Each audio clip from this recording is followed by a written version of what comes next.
All right, everybody, welcome to the Area 51 Racing League here at Pocono for 75 laps with the Indy Series. I definitely want to thank you for joining us here at Green White Checkered TV. Looking forward to it this evening. So we just got a little bit left here in practice, and drivers are going to pull up their qualifying laps and try to get a fast lap around this 2.5 mile 3-turn oval, if you want to call it that. We'll step away for just a moment, and then we'll rejoin during the qualifying session. We'll kind of have a little chat about what we kind of expect to see this evening and what we've noticed so far tonight in practice. So we'll join you all here in just a moment.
All right, so again, while the drivers are out making their qualifying laps, want to welcome you again to Green White Checkered TV. I'm joined tonight by my good friend Steve Gottschalk.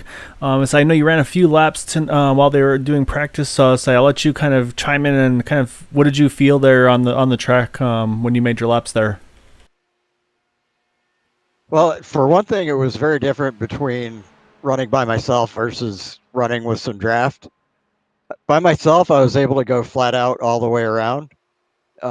Once I add the draft, there was a big problem with aero push that I noticed somewhat in turn one, and quite a bit in turn three. So it's going to be very tricky for these guys deciding how to manage their gas pedal so that they get the best run they possibly can onto the straightaways coming off these turns, and also so they don't run into the wall coming off the turns. Yeah, I talked to some of the drivers a little bit as well during practice, and they mentioned the same thing. Sounds like turns 1 and turn 3 are going to be really the tricky turns, especially in the draft. We got to be careful not to get tight on the exit, but I think that's honestly with that tight feeling. I think that actually might promote a lot of passing though here, because again, as long as these straightaways are, I think that's going to be actually a really big benefit. Because like tracks like this in Indy, I think really kind of suit these Indy cars extremely well. So I'll have to keep an eye on that for sure. And I also got some info that sounds like the fuel window is just about 20 laps. With a 75 lap race, obviously we're going to have a handful of stops tonight too. So that's going to also kind of strategy is going to come into play on that potentially as well. So yeah, so I think it's gonna be pretty exciting tonight. So I always like Indy cars at Pocono. I think are a pretty great combination here in iRacing.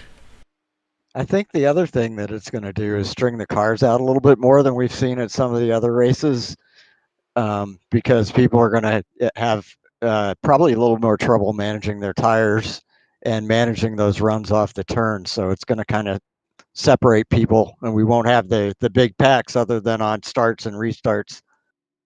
Yeah, I'm kind of thinking the same thing. I think it's going to definitely spread the field out a bit. I think it'll definitely make it pretty interesting here. So one thing I want to do real quick before we get going is I want to pull up our standings as we're 3 races in. You see kind of a little bit of a 4-car race if you'll notice up towards the front here. We've got Charles Johnson tied for the lead with Jack Walls. Let's say Jack's had a top 10 in all 3 races so far, so great job by him. And tied for the 3rd position, you have Craig Forsyth and Eric Schaus, both only 15 out of the lead. Then you see Bud Steele, though, however, is 35 out of lead. However, that win he got jumped him 20 spots all up into the 5th position. So that's going to be pretty interesting to see. However, it looks like field's about to start to grid here. So we're going to go through our starting order this evening.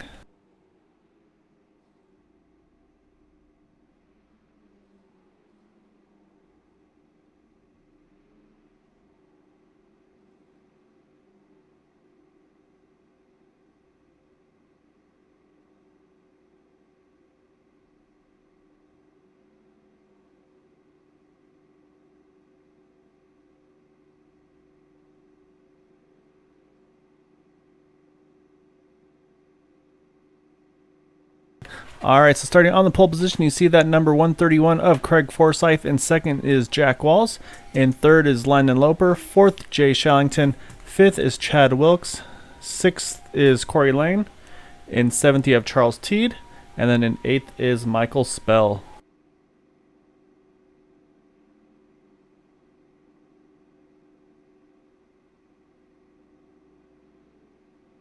We'll run up the next row here. You see from 9th to 16th, see where your drivers are starting here this evening.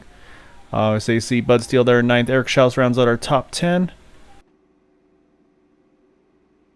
We have 17th through 24th. So it looks like we have, I believe, 34 cars taking the grid this evening. So just about a full field here. Again, Indy Series runs 33 cars max. And here are those final drivers there. You see Jason Bridges. It looks like a 26 to 34th did not take a lap. They're going to just go and start where iRacing gridded them. Probably just going to try to ride here, save some fuel, kind of, again, potentially avoid some of the potential trouble here during the race. That's always kind of a strategy you'll see some take. So cars are just now starting to roll off the grid for the race this evening.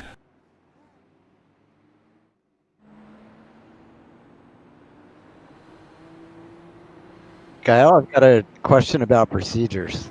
Yes, sir. Listening to the drivers' meeting, and Charles Johnson said that they're instituting a new penalty system that will be after the race. So does that mean that they will no longer be issuing end of longest lines for people that make mistakes during the race?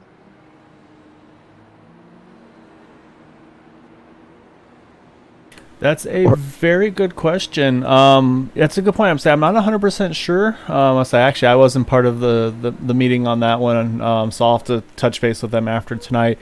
I'll probably check with them during, maybe if we get a caution, I'll check with them during that first yellow and see, maybe get some more insight here. Because yeah, I mean that definitely can play an outcome on the way these races end up at the end. Definitely. I'm also wondering if Eric Schaus has gotten out of the doghouse with his girlfriend or wife or whatever. I think he's still okay. I'm sure Rachel's watching. So I hope you're having a nice evening. I don't think he got in trouble with that one. Like I said, we talked to him a little bit. We know he was beating himself up more than anybody there, unfortunately. But so that's just one of those things that kind of drives you that little bit extra. So you never know. So we'll see if he's able to kind of bounce back from that. So it should be pretty exciting to see there. However, you see also a few new faces here in the top group here. You see Landon Loper, Jay Shallington. Those are, I believe, slightly new drivers here. That being said, though, pace car is off. So you're going to see that 131 Craig Forsyth going to lead the way as the green flag is out. Again, right next to him is that 83 of Jack Walls. and Eric is starting in 10th. We'll be interested to see how whether he's able to work his way up through the field.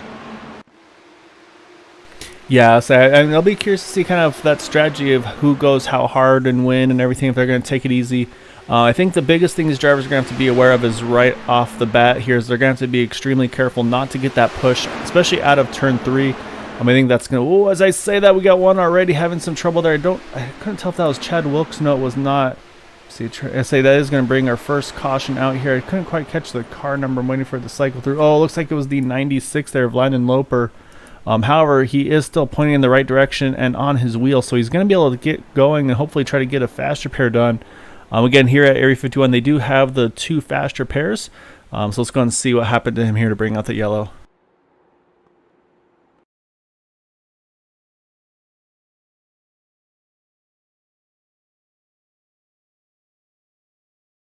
All right, so we're pull up here. You see that 96 car here going through the tunnel turn, saying he actually catches the apron and just nothing you can do at that point. These things again are just so stiffly sprung. So he catches the inside wall. However, the benefit of that is he actually was able to, he hit the wall, but he's able to keep the brakes locked down and stay to the inside, so nobody else is involved in that incident. So that's a huge break for those other drivers as well. So. Yeah, so not what he was hoping for, but again, looks like he's just about got it to the pits. To say that thing is not tracking very straight at all. You can see he's working that wheel hard, trying to keep it in the right position here to make it to his pits. But it looks like he should be able to get it as long as they say, the car is starting to lose a little bit more control here. He's taking out some cones. He's going to try to get into the pits here, get some service done to that car, get that fast repair, and then get back out. As you see, he's got the fast repair done here. So he's going to be able to stay on the lead lap, which will definitely keep him in contention, but definitely not what he wanted to have here for starting that 3rd position. That was one thing I hadn't tested out when I was out taking my laps, but we certainly know from driving the stock cars on this track that if you hit that apron, it can be pretty deadly. Yeah, the apron's really a dangerous spot with these cars. I say in the Cup cars, obviously a little more forgiving. They got a lot more flex to them than these Indy cars do. So that definitely plays a pretty big role in that one. So so it looks like we don't really have too many takers here under this yellow. So we'll step away for just a moment, and then we'll rejoin the field here on the 1 to go.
All right, as you can see, lights are back off of the pace car. Say not too much change in the running order here. However, Steve, I do have an Eric Schaus update for you in that 72 car. So Rachel is indeed watching, and you'll be relieved to know that he's not in trouble. So all's well in the Schaus household. So, but yeah, so all's good for you there. I'm relieved. And Tim, I say, glad to see you watching on here. Yeah, I say next time try to get in here, run this. I say had a couple spots open, so yeah, definitely. If you're able to jump into these races, I say I'm sure they'd love to have you as well. So, however, definitely enjoy having you watch this evening. Yeah, any questions, comments, feedback, things like that, definitely don't hesitate to let us know, especially for those that are kind of on the driver's seat as well. You might have some better insight that we can definitely try to chime in on during these broadcasts. Hope that that there aren't that many cautions tonight, because caution laps at Pocono are long. That they are. I say the only benefit we have is iRacing updated the setup where now the caution laps only last or they're fast cautions, I guess you'd say, where lap cars I believe can pit with the leaders as well. So you can see, like, again, we're already on the one to go. Pace car's going to jump off here. We're about to get going again. Before we'd still be under yellow normally. So I do like that change. It'd be nice if they didn't add another lap for the other tracks. But that being said, we're back underway. You can see there, Craig Forsyth is going to have to protect the bottom right off the get-go because he's got that 83 of Jack Walls to his outside. Again, Indy cars do restart single file, so you're going to see a big line down that front straightaway. But right now it looks like through third turns one, that 131 Craig Forsyth can hang on to the lead. However, you can see a lot of draft here, going to bring some of these guys right back up to him entering the tunnel turn. Like being on the inside in turn one was definitely an advantage here. Jack Walls has slipped back to third place after that. Yeah, saying right. I'll say fighting with him is that 17 of Chad Wilkes. Again, Chad was actually the season 4 champion in that 17 car, so he hasn't had the start of the season that he's wanted to. But I say I wouldn't be surprised to see him make it charge back up there. As we're kind of keeping an eye, have some battles here a little further back. Again, you can still see that 17 and the trying to catch actually. I think that's Jay Shallington. Looks like he's fighting within that 117. As you can see there, Chad actually gets a little tight there. Had to let out a little bit. And you can see I let that 117 car get back around.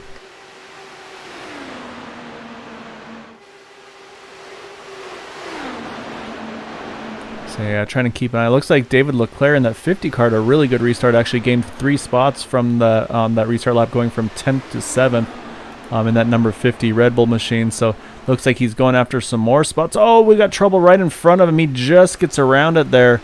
So I couldn't quite tell. I think that, oh yeah, it was the 117 involved there. Jay Shallington. I think that's the 17 may have been the other driver involved in this one. Or I couldn't quite tell. I saw a black paint scheme, but I couldn't tell if that was him or somebody else.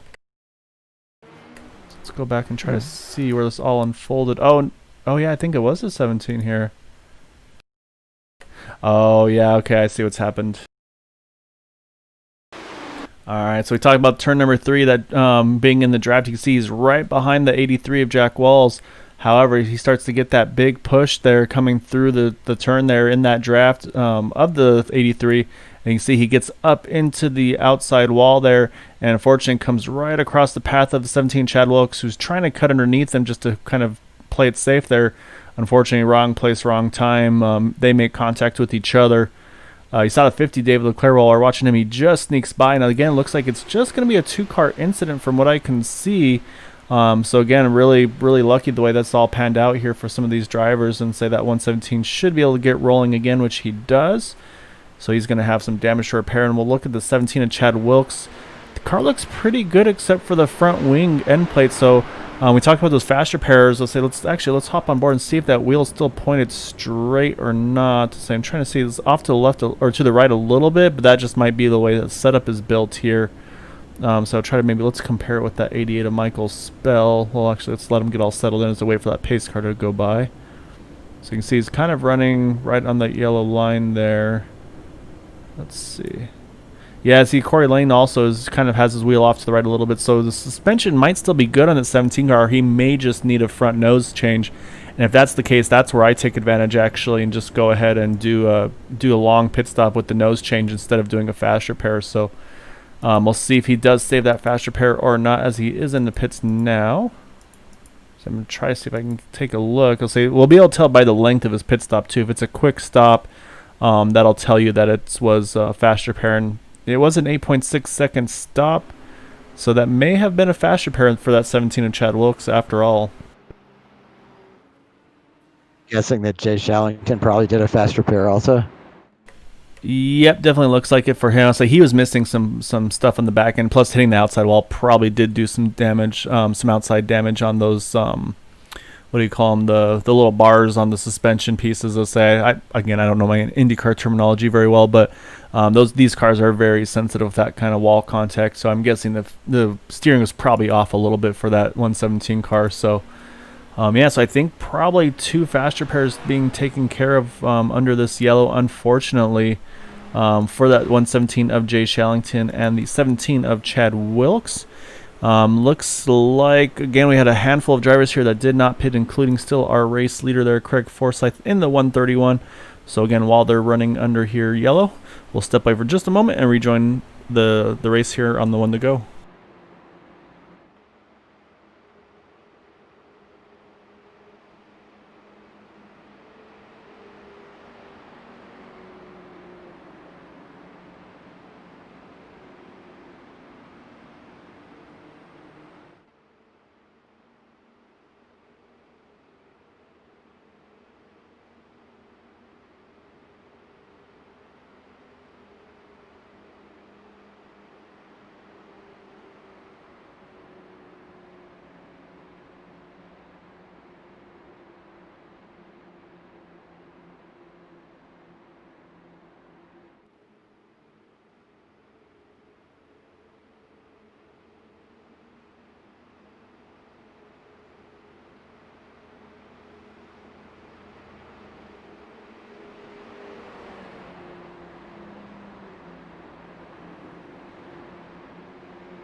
All right, lights are off. So they just went through the tunnel turn here, so we're going to restart with 67 to go. Actually, 66 at the line. Going to start lap number 10.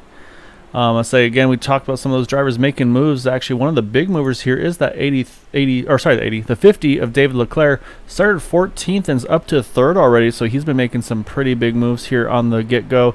As well as Charles Johnson in the 28 car, started in the 27th positions up to 16th. Those drivers have yet to make a pit stop. The first car that pitted under that last yellow was that 17 of Chad Wilkes, as well as the 72 of Eric Schaus, so they're going to have their pit stops here. However, we are back to green as, again, you see Craig Forsyth gets the lead. We'll see this time, actually, you talk about that inside line being where you want to go, and that's where Jack Walls is in that 83 car, so he's going to try to take the lead here as they enter turn number 1 on this restart.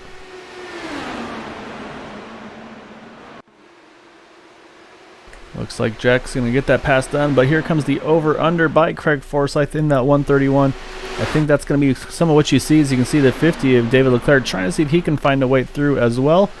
But as you can see around him, though, a lot of action. Oh, we got contact a little further back there. Looks like the 88 of Michael Spell. He is definitely involved, and he is up and over. Maybe the only car in this one as well, but you can see that contact was, I think that was kind of a 3-wide attempt there through the tunnel turn, which... that doesn't usually end very well. So Fortune is going to bring us back under yellow. So let's go ahead and take a look and see how this all unfolded. Actually, I don't know whose there, but there's a green car and the white car kind of collided with each other, and the person who lost control, or the person who hit the wall, was avoiding the white car.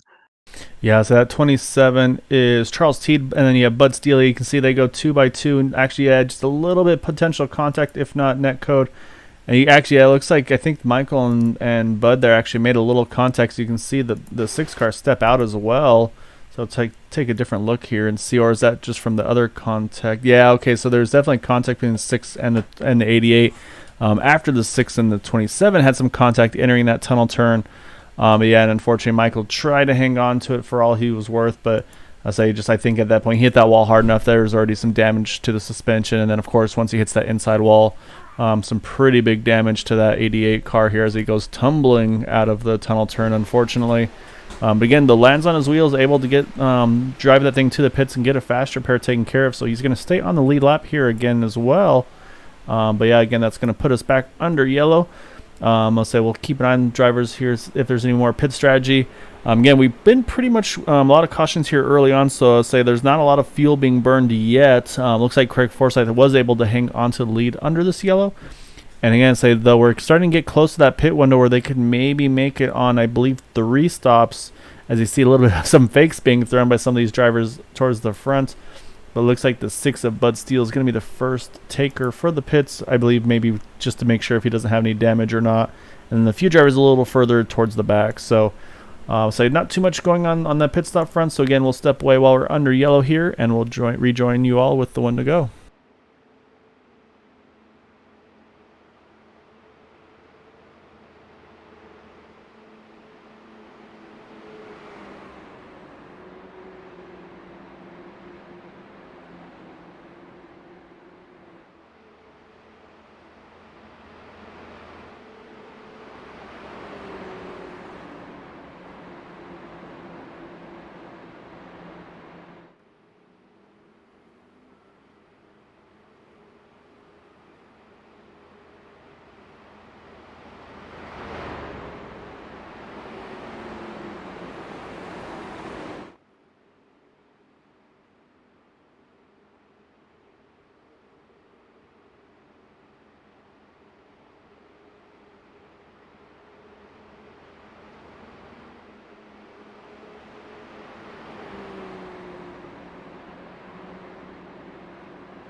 Alright, lights are back off of the pace car. Again, Craig Forsyth still our leader.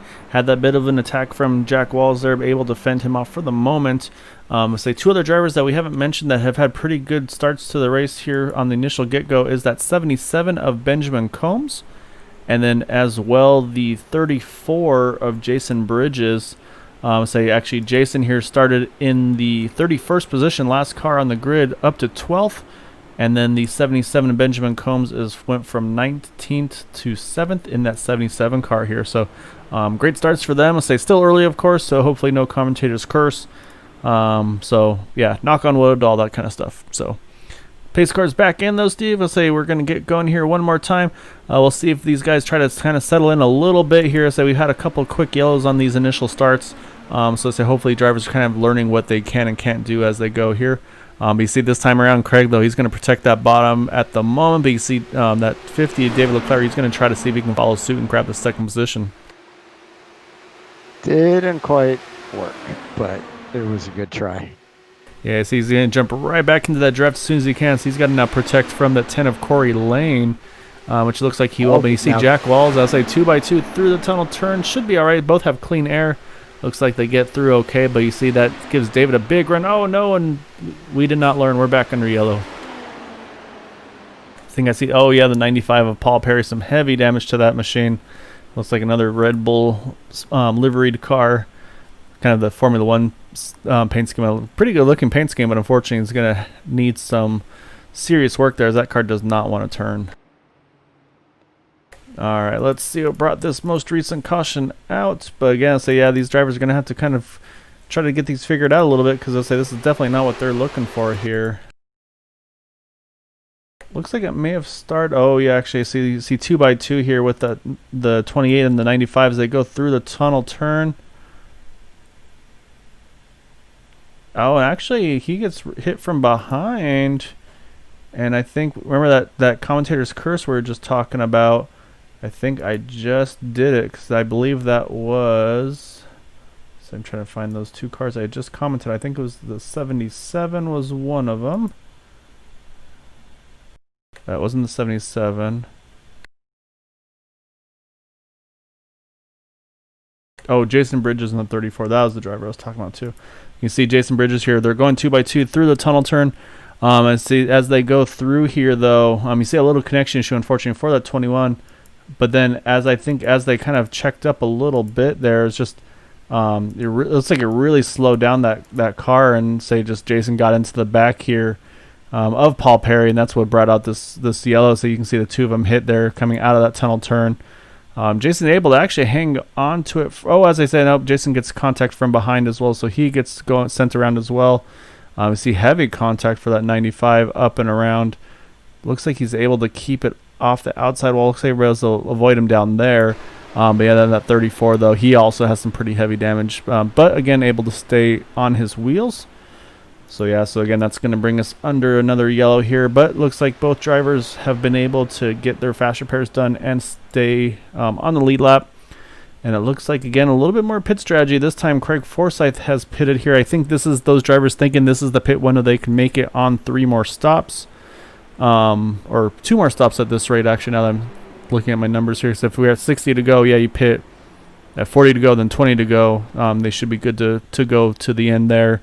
So yeah, so it looks like a little bit of again mixed bags. We have some different drivers here up front. So let everything cycle through here for just a moment, and then we'll rejoin you and kind of give an update on the running order here.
All right, so again, lights are back off. Let's say so. Those drivers that have pretty much yet to make a pit stop are showing about the top 9 or so here.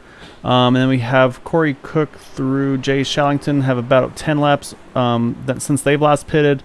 And then 2 drivers, Bud Steele, Robbie Richards, 6 laps, and everybody else here pitted under this last yellow there. Looks like David Leclerc is the first one out from the pits on that one. However, that pit stop did not go so well here for that 131 of Craig Forsyth. Looks like right now he's going to show in the, I believe, about the 28th position here, 26th position. So he lost a lot of track position. Not sure if he had a speeding penalty or maybe had to do some like some damage repair or something like that. So yeah, definitely not what he was looking for there. So that being said, though, now this is going to give the lead here to the 83 of Jack Walls, Corey Lane in second, Charles Teed third, and running in the top 5 you have Christopher Kresge and Gary Corley. So we're going to give us another try here again. Say at some point, I think these drivers and the admins are probably going to step in and be like, all right, guys, we got to kind of do something about this. So I wouldn't be surprised to see everybody take it a little calmer now on this one. I'm going to restart with 58 to go. As we get the green flag going, Jack Walls is going to hang on to the lead here at the moment. But you see a few drivers here jumping out, taking advantage of that draft as they get going. And I'm noticing Charles Teed is in third. He was actually involved in one of those incidents where he touched tires with Bud Steele. So it's interesting he's been able to hang in there. I guess he didn't get any damage from that.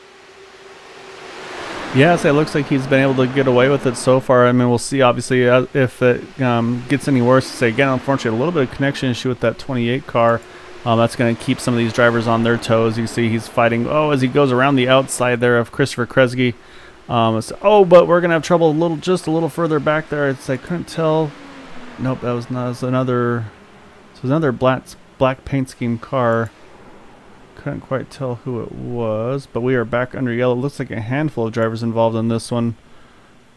So it looks like 44. Actually, 44 Dwight Plush is in the pits here.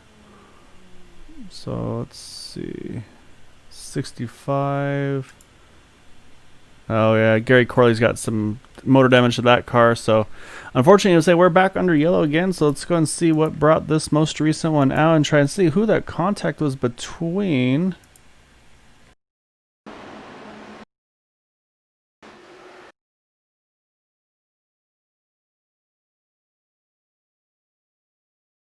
This is a little further up here, so I'm trying to hunt it down still.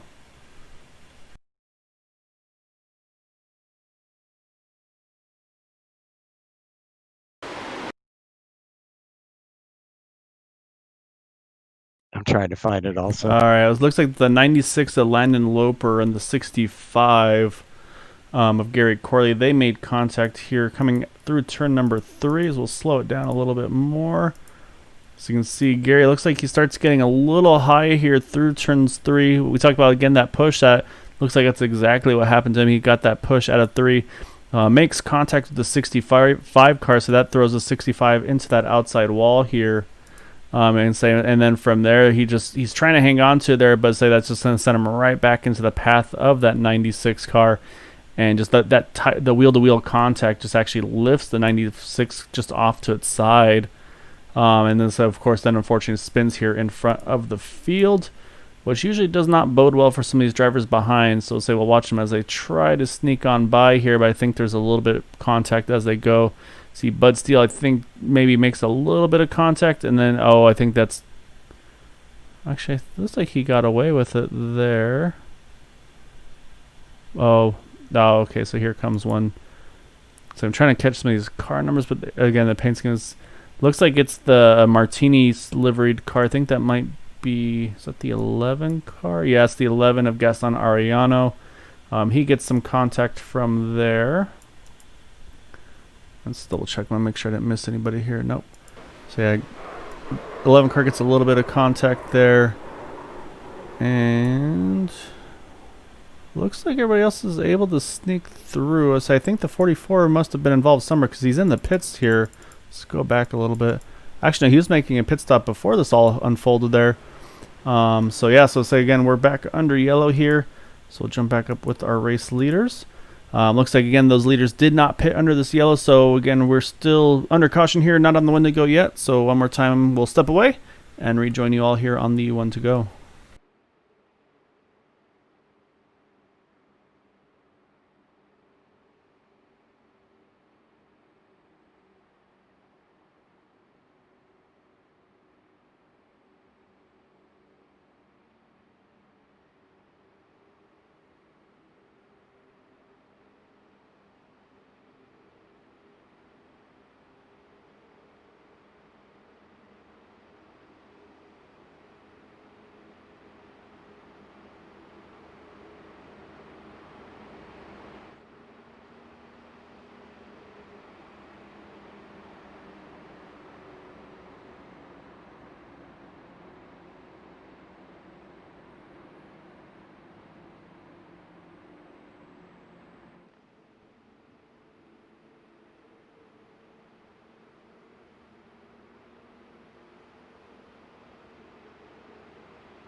Alright, lights are back off again, so we still have 4 drivers yet to make a pit stop. Jack Walls, Corey Lane, Charles Teed, and Christopher Kresge. Those are our top 4. Then you have Adam Brady in 5th. And you have Corey Cook, Ted Decker Jr., Todd Merkel, Jay Shillington, and Robbie Richards are the top 10. I believe from David Leclerc on back, those drivers all should for sure be able to make it on 2 stops here should we go green to the end. We'll have to kind of keep an eye on that as well, as we're going to get going again here once that green flag goes out. And we are back underway here at Pocono with 54 to go there at the line.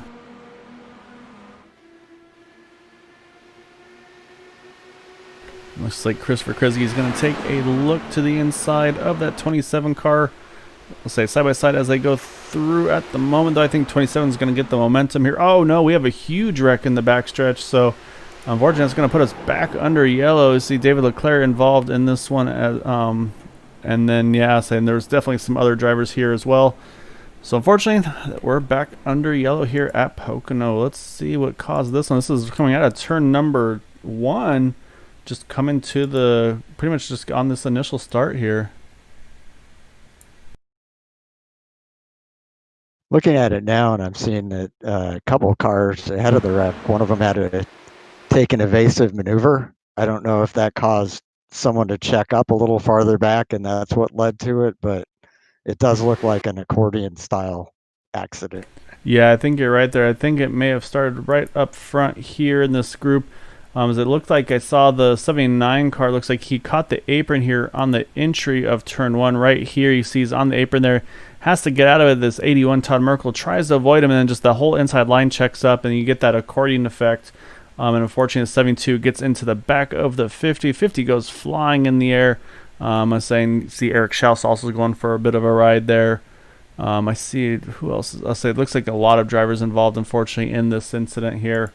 So again, that's going to put some more cars. Looks like the 17 as well. Chad Wilkes, he got caught up in this one. So we talked about him not having a great start to the season. That's going to continue for him. Had to take a tow, unfortunately. So, and it looks like we've had a few drivers that have actually, unfortunately, may have retired from the race already from all these things. So once again, though, back under yellow here at Pocono. So you saw a handful of drivers unfortunately involved in that one. I say, judging by the pit stop times, looks like Ryan Wachter was involved. We mentioned David Leclerc, of course, already. Gaston Ariano. Looks like Jared Kaczynski in the 222 was involved as well. as we mentioned already, Chad Wilkes. So yeah, so unfortunately, a lot of drivers on this one against Steve. So say we're back under yellow here. It looks like a few takers here. Or maybe some fakes. Yeah, it looks like we're going with some fakes here. Looks like we have one car here jumping in there, trying to tell who that was. Look, Ted Decker Jr. in the 79 car. He's gonna be the first to pit. And again, those that pitted those couple cautions ago, I think they're gonna stay out because again, they can probably make it to the end or make it on 2 more stops here to the end. But yeah, so definitely not the start that these guys have been looking for here at Pocono. So once again, we'll step away for a moment and we'll join the action here on the 1 to go.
All right, lights are off of the pace car as they come through that tunnel turn once again. Still, again, those top 4 have yet to pit. They've gone, again, a quarter of the race here without making a pit stop. We say it's unfortunate, but we talked about the fuel window here being 20 laps. They're already 25 laps in, but, again, with all these yellows, they've been able to save a ton of fuel. So I believe probably most of the field here now can make it on make it on 1 more stop. But however, some of these drivers up front, I think they're going to be in a little worse shape. However, we'll see how it all pans out as Jack Wells is going to lead the field to green again this time around. Going to come across the line here at 50 to go as we get going here again at Pocono. I would really like to see them have 2 or 3 green laps here to kind of get strung out a little bit and see what happens, but it's been rough. People have been having a harder time with this setup than I thought they would. Yeah, and I think you're right. I think if the field spread out just a little bit, I think that would really change the outcome. But it's just I think also as the draft of these cars, just as big as the draft is, it kind of just opens up opportunities sooner than you might be wanting to. So But yeah, say right now though, Jack's still hanging on to that lead. You see the 10 car behind him now. Corey Lane in second. And say it looks like Charles Teed's falling back just a little bit here on this restart. Looks like he's now back in the 5th position. But you can see though, Jack Walls here all has the mirror full here of that 10 of Corey Lane. So right now those are our top 2 at the moment. Again, those drivers have yet to make a pit stop. Same for Christopher Kresge. And you can see Jack Walls here wants to protect the inside line as they go through the backstretch, entering the tunnel turn.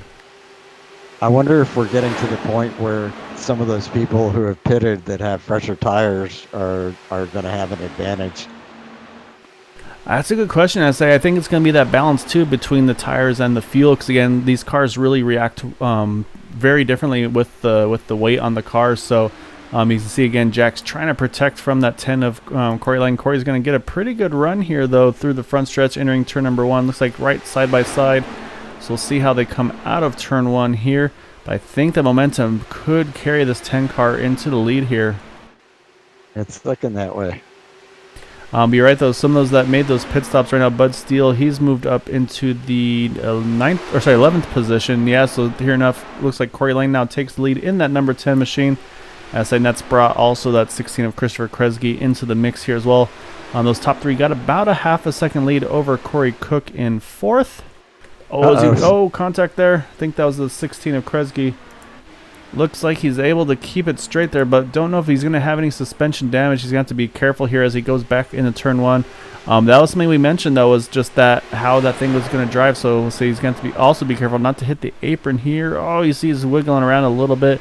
So we'll hop on board here. Let's try to take a look. Yeah, I think that does not look, that looks a little bit more skewed to the side than I think is normal, but he's going to try to hang on to it here as he enters a tunnel turn. See if that car is able to keep driving okay or not, but it looks like, yeah, it definitely looks like it's not at the pace that it used to be here. Oh, a little bit, maybe some slight contact between that 76 and the 16. Able to still keep it pointed in the right direction as they go 3 wide through the front stretch. It's a lot of room here, but they're all squeezed up top there. But yeah, so we still stay green, but yeah, again, there's a lot going on here on these initial laps. So looks like Christopher Kresge is hanging on for the moment, but yeah, I think that car is definitely a little bit damaged here. Yep, a little bit damaged, plus older tires. I think just the fact that he's keeping up at all is something to be happy about. Yeah, saying once he gets in a little bit of a clean open spot here, like he is right now behind that 72 of Eric Schaus, just in front of, I'm trying to catch what car number that was behind him. I think that's definitely going to help. It's the 65 of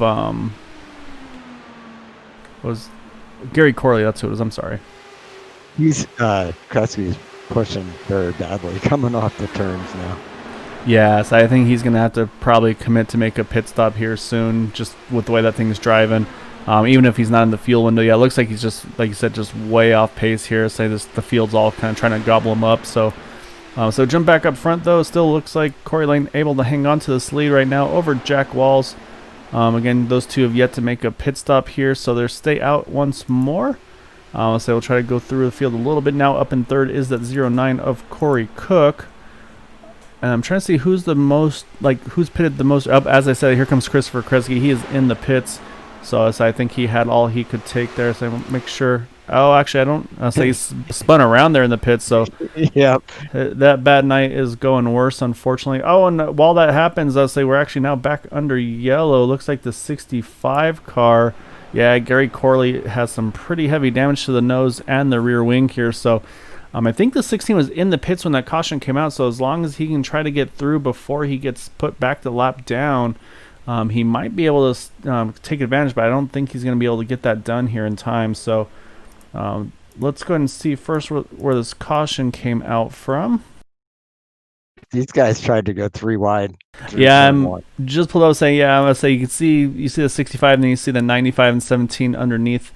Usually 3 wide. Always, actually a 95 just, yeah, heavy contact with the 65 car there. So let's see if the 95 is able to get away with it. Looks like he was. Let's go back and see if we can take one more look. But yeah, so unfortunately, that's a lot of aggression though. I think that's kind of what brought this one out here. That's too far away. Yeah, I mean, I'm not sure what you can say about that. Unfortunately, I'll say just look like I mean, it looks like Chad Wilkes is pretty much all the way at the bottom. I'll say that was probably the best bet he could have had. But yeah, it seems like 95 is maybe just a little higher than the 65 was hoping for, and yeah, they just kind of went for the same real estate there, unfortunately. So yeah, so it's going to unfortunately put us back under yellow. So you see the 65 trying to limp this thing back to the pits. I think the motor may have expired on that. He's going to have to take a tow, unfortunately. So I'm trying to keep an eye on the 16 of Christopher Kresge. Looks like he is back on track, and I think he may actually luck out on this, Steve. I think because where he's positioned, he may be the first car a lap down because of all this. Let me try to see where he's in relation to Chad. Yeah, he's ahead of Chad Wilkes, who was showing as the first car lap down. So we're going to watch and see if that 16 gets that wave around as looks like most of the leaders now are going to be pitting here. So I think we're going to finally see everybody on similar pit strategy. I'm sure we're going to see a few mixed bags, though. Because again, actually now with we're at 42 to go here, I think this could be a one stopper to the end if they can stretch it or maybe top off on the one to go. So let's take a look at that. Let's see now these leaders up front. Looks like actually Chad Wilkes able to get the wave around here, or yeah, get the free pass. So actually it's going to put the 17 back on the lead lap. However, the benefit for the 16 car is he's still on the tail end of the lead lap, so he should still get the wave around here the next time around on the one to go. And definitely want to mention now for those that stayed out, look to be like Eric Schaus showing as our race leader now, Charles Johnson in second, and then Jared Kaczynski in third. Those three drivers stayed out. So Eric's only got about 11 laps on his, 14 for Charles, and then about 11 for Jared as well. So not a lot on their tires here. So I don't think that'll hurt them too much under this with this cycle. Just depends again on the fuel windows, and if I think we're gonna see some drivers here topping off on the one go. As my co-announcer four-legged has some stuff to talk about. So let me go chat with my co-announcer here in just for a moment, and we'll rejoin you all on the one to go.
Alright, drivers come around through the tunnel turn. As you can see in that Mustang, lights are off on the pace car.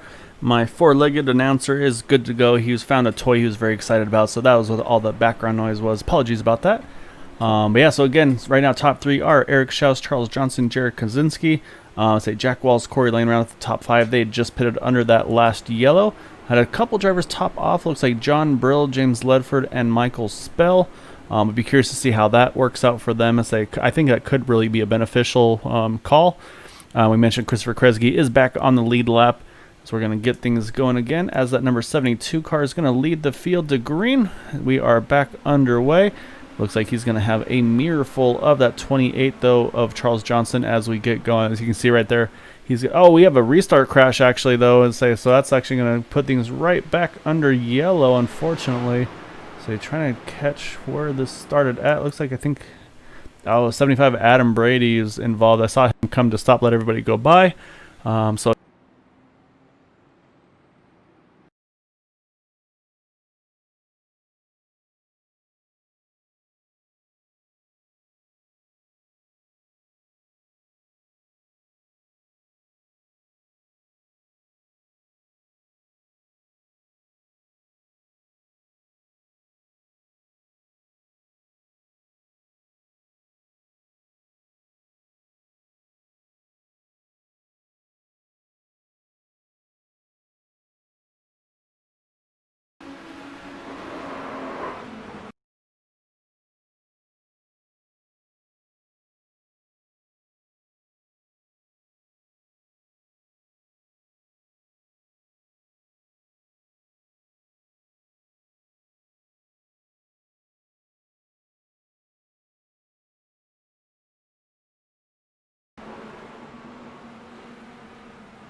oops, I apologize. I didn't realize I was somehow muted again.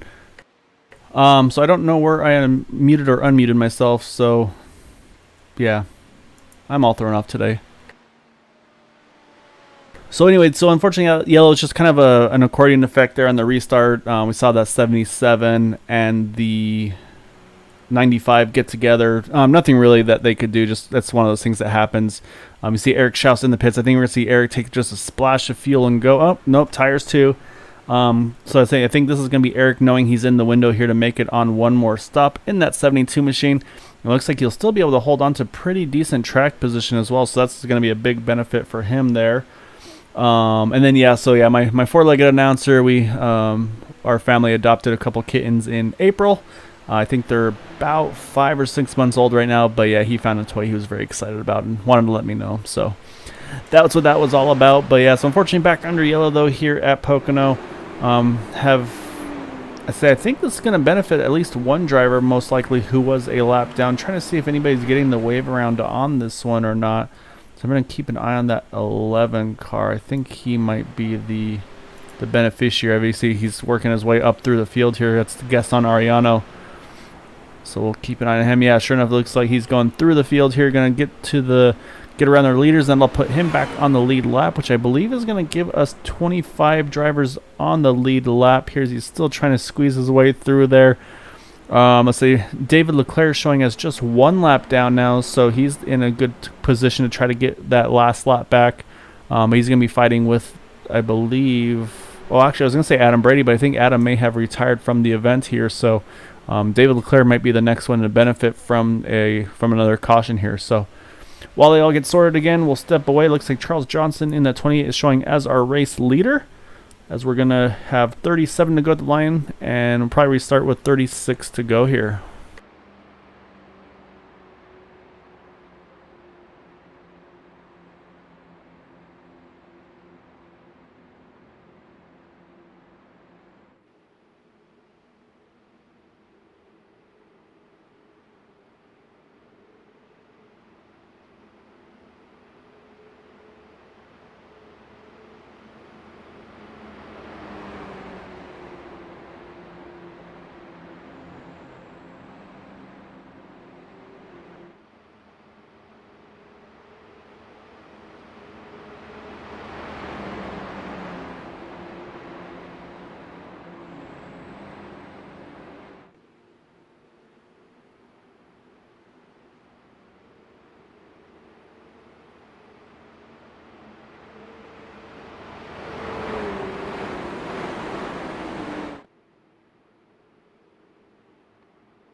All right, they're coming through turn number 3 here. We're going to see again Charles Johnson leading the field. Dude, good to see you on here. Yeah, I'll say I don't know if Rachel wanted to be announcing while she's stressing over her husband in the race too, but yeah, I'll say if she's available, she's interested, we could definitely look into it. But Charles Johnson going to lead this restart here again. Looks like Charles Johnson and Jared Kaczynski, they still need to probably make more than one pit stop, I feel like, to make it to the end, because they've got 20 laps on their tires and fuel and 17. Whereas everybody else is on 7 or less, so we'll have to keep an eye on that. But I say it looks like those two are going to hang on to those top positions. Corey Lane in 3rd, and right behind him you got Robbie Richards and Charles Teed.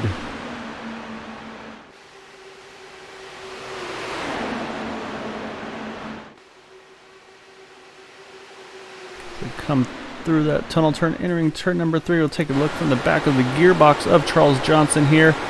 As they see some of the drivers start to make that push that we talked about, able to keep it straight. Charles is going to go to the bottom here. A little bit of connection issue, so apologies for that. So he's going to jump back to the top. As you can see, he's just pretty much trying to break the draft here to try to stay out of the, get out of that tow of those other drivers around him here. And he's done a pretty good job there. You can see he's got a decent gap there. Looks like Jared Kaczynski here is going to have his hands full now with that number 10 of Corey Lane, and then Robbie Richards actually is going to take advantage of that. I'm just going to move Robbie up here into the 3rd position, but has to make sure he gets through the tunnel turn cleanly. Looks like he does. So that's going to set his sights now on that 222 for that 2nd position. You can see here these drivers all running very different grooves. Oh, I really like that over-under move by Robbie there. He entered high there. You saw the 222, Jared Kaczynski washed up a bit. He's able to dive to the bottom as they're looking at 3 wide for the 2nd position here with that 10, the 222, and the 12. It's like the 12 is going to win that spot here. As you see that up top there, David Leclerc puts down the fastest lap of the race. I was saying it looks like they actually stacked up the 10 car a little bit. That's going to open the door now for the 27 of Charles Teed. Now Charles is going to sneak by, and that's going to move Charles here up into the 4th position. Goes actually around the 222 there as well, so good set of turns. Well, actually nope, I spoke too soon there. He got a little bit tight on the bottom there. He's gonna not get the spot. Now he's gonna have to grab the draft here. And you see again, you're gonna see these drivers start snaking around trying to grab the drafts of these cars in front of them. Charles Johnson's done a great job. He's got about a 2nd lead here over Robbie Richards, so I'll say that's gonna make that car nice and happy here. As you can see there, Charles Teed doesn't get a very good 1 and 2. Here comes Corey Lane with a huge head of steam down the back, going through the short chute here, or not the short chute, say Long Pond straightaway, I believe it is. Entering in the tunnel turn, I should say, turn 2. Now they're coming through the short chute here, entering turn number 3.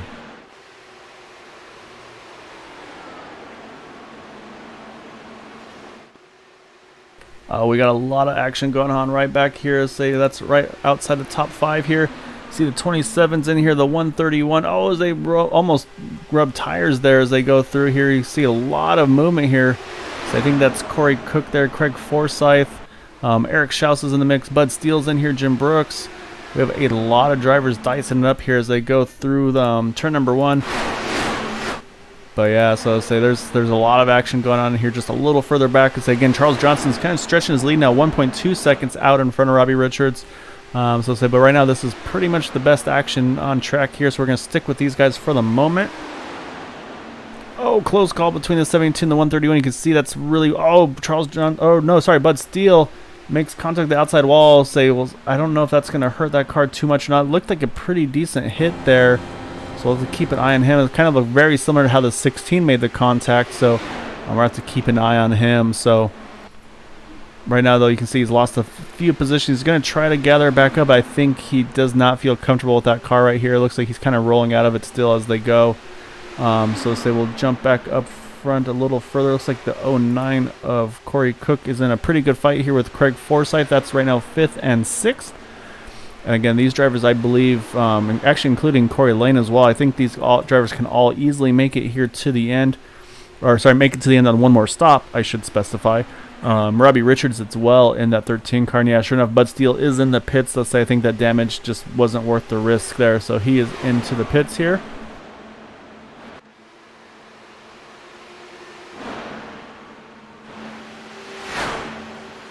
You see the field kind of fly by through So you can see they're slowly but surely catching those two in front of them. That's, I believe, Corey Lane and Jared Kaczynski. They're working on trying to catch those two drivers here. That is third and fourth. They're about 2 seconds off of Robbie Richards. So right now, Charles Johnson in that 28 here. Robbie Richards in the 12. These two have definitely snuck away from the field. You see Charles trying to break the draft of that 12 car. And so you can see that's why they're kind of swerving back and forth here again. But you can see third place now side by side as they go through the front stretch entering turn number 1. So a little bit of connection issues for that 22 as well. But you see again, we've seen that 10 car work the top side of turn 1 pretty well here. But say here comes that 131 of Craig Forsyth, not too far behind. And also joining the mix is with Corey Cook is Eric Schaus now as well. So that's now about 7 cars here, all in this little group in the lead pack, and then they got just a little bit of distance behind is the 76 of Jim Brooks. So, but right now, I'll say this is probably one of the better battles on track here right now for the 6th position.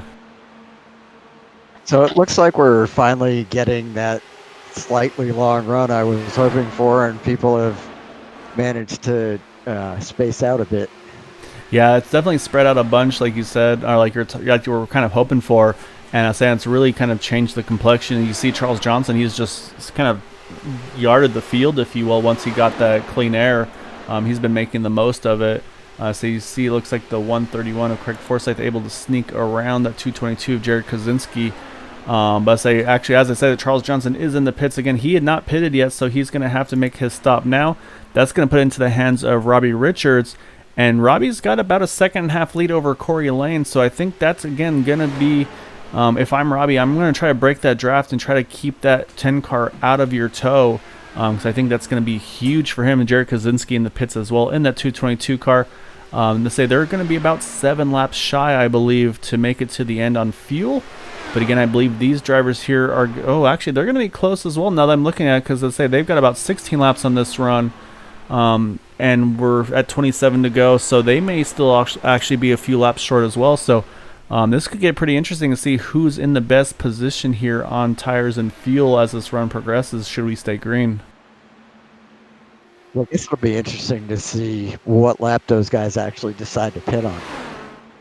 I'm thinking they're going to stretch it as far as possible, honestly, Steve, because I think that's going to be the goal here is if you have to pit one more time anyway, then you might as well just go ahead and stay out. So I say the driver, I think that could be, again, this is all pending it staying green. I think that the 72 here of Eric Schaus may be in the catbird seat. He pitted 4 laps later than our leaders, so he's got 13 laps on his fuel, so he can go about 7 more laps, which would put him right under that 20 to go mark. So he may definitely be in a really solid position to do that. So we'll just have to see how much people have been saving and everything too. You can see here now, actually, Robbie Richards, I think he's starting to try to save fuel following that 222 of Jared Kaczynski. But of course, now he's not going to have that clean air that he's been enjoying. As you can see right there, he washes up there in turn 1. But yeah, he's going to be able to use that draft though here to his advantage. Yeah, this may definitely play into Schaus's hand. I'm trying to say, he looks like only 2 drivers are on this strategy. The other one is the 77 of Benjamin Combs. I'm sorry, Benjamin Combs as well as James Ledford and Christopher Kresge, but they're significantly further back the running order than the 72 car. So, yeah, so we'll have to see if this pit strategy will, again, how it goes as this race progresses. But right now, looking pretty good though for those guys. So, yeah, I say pretty exciting about the way this is going. Oh, and Rachel, I say, Dude Conrad is saying that I should hire you in the booth with me for some races. But I didn't know if that's something you'd want to do. I say you stress enough over Eric's races. I say I don't know if you want to be broadcasting while potentially stressing as well. Unless it's a distraction, that's a whole nother story. So, all joking aside, though, I say right now, main thing is just really enjoy having you here, being a part of this race. So, as we've got a good battle here for the 6th position with Jim Brooks, Paul Perry, and I believe that's Corey Cook there as well. So actually, this is all right around the top 5 here. And I think Eric Schaus just kind of pushed off of turn 1, had to get out of it, and he just gave up a spot to, I guess that's Paul Perry. Let's go over the 72 car. Or Craig. Oh yeah, Craig Forsyth. But it looks like actually he was able to hang on to that spot still. So it looks like he got back by him through. Maybe it was. Oh, I think it It was was switched around. I Forsyth that think it was pushed. yeah. Sorry. Craig had the push. You're right. So yeah, that last time around he was a Yep. 42-0 to Eric's 41-1. Oh, as I said, the whole strategy is going to completely change now as we are under yellow. Haven't seen where yet. So I see everybody's rolling around here under their own speed. Looks like maybe that's 90 of John Brill. Possibly I see him and the 65 Gary Corley in the pits. I'll say this pit stop here is going to put everybody in their window now to make it to the end, I believe, as we're at 22 to go. So let's step away for or not step away for a moment. Let's go ahead and see what brought this caution out. That's what I meant to say. Yeah, I think this is definitely going to put everybody in the window.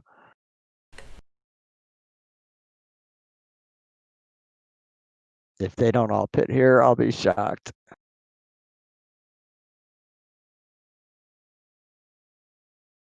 I think the question is going to be Charles Johnson and whoever else just pitted on that who pitted under green a little while ago, whether they're going to stay out to get track position and hope that there's enough yellows between now and the end that they can actually save enough fuel to make it.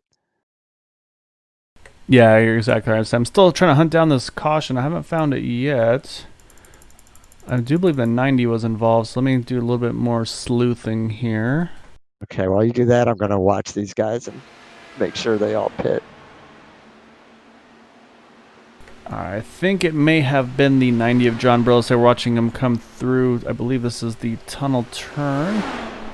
Yep, I say they're coming into turn number 3. I say, yeah, you focus on pit stops while we go through with John Brill.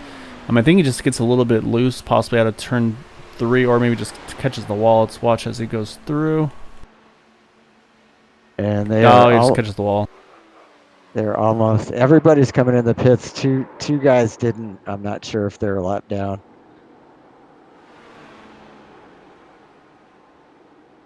I will tell you in just a moment. Yeah, so unfortunately I contacted the wall with John Brill. I believe that's what brought the yellow out here. He is in the pits, and I say, let's take a look at those drivers that stayed out. Looks like the 83 of Jack Walls is going to get back on the lead lap. But I think you're going to see Bud Steele, David Leclerc. I think they're going to stay out here and get that wave around, which is going to be extremely critical. Now it's going to be about that race out of the pits, and it looks like Robbie Richards is going to win the race off. It looks like the 10 of Corey Lane right behind. Okay, so it looks like everybody that was on the lead lap pitted. I can tell that Charles Johnson did not take tires. She just topped off. So I think that gained him some spots here. Yeah, it looks like, Charles is now showing in roughly right now the 12th spot. We'll see if that changes, which I think that's a good decision because he had pitted not too long ago, 4 tires, and it was kind of at the tail end of the lead lap there. So I think he just had to, I think, at that point to try to take advantage of that. So, and then I say definitely have to mention to you, Steve, we have a huge fan here on Facebook watching us with Chad Cole. So always love seeing you on here, Chad. Aren't you supposed to be racing though right now?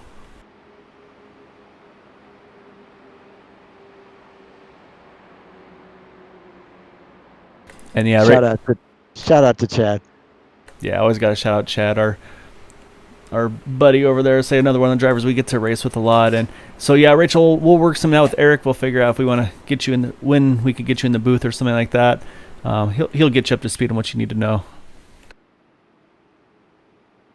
So I'm curious now to see also is if anybody's going to top off here just to make absolutely sure that they can make it. Because again, though, this is all pending it going green.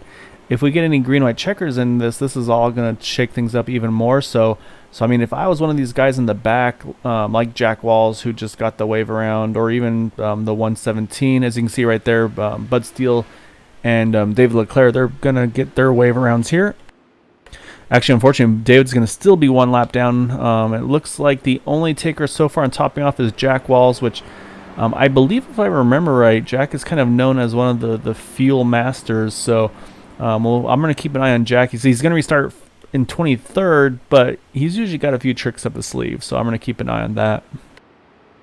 I think topping off was definitely a wise move for people at the back.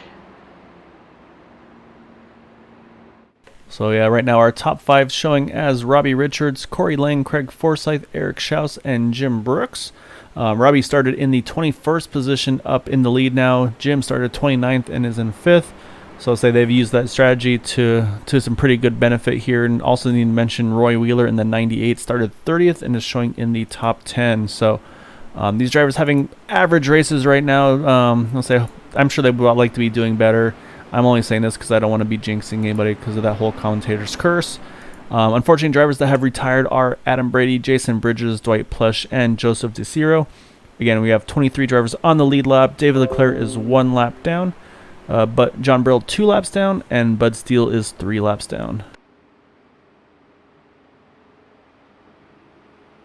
All right, Steve, we're going to restart here with 19 to go. Should be right in the fuel window. However, again, that's going to the scheduled distance of 75 laps. I think if a green light checker comes out, I think most of these drivers may have to make a pit stop, but we still have to get that 20 or these 19 remaining laps done here. That's of course assuming we don't have more cautions where they can save fuel. Yeah, and you're exactly right, and that's gonna be critical to see.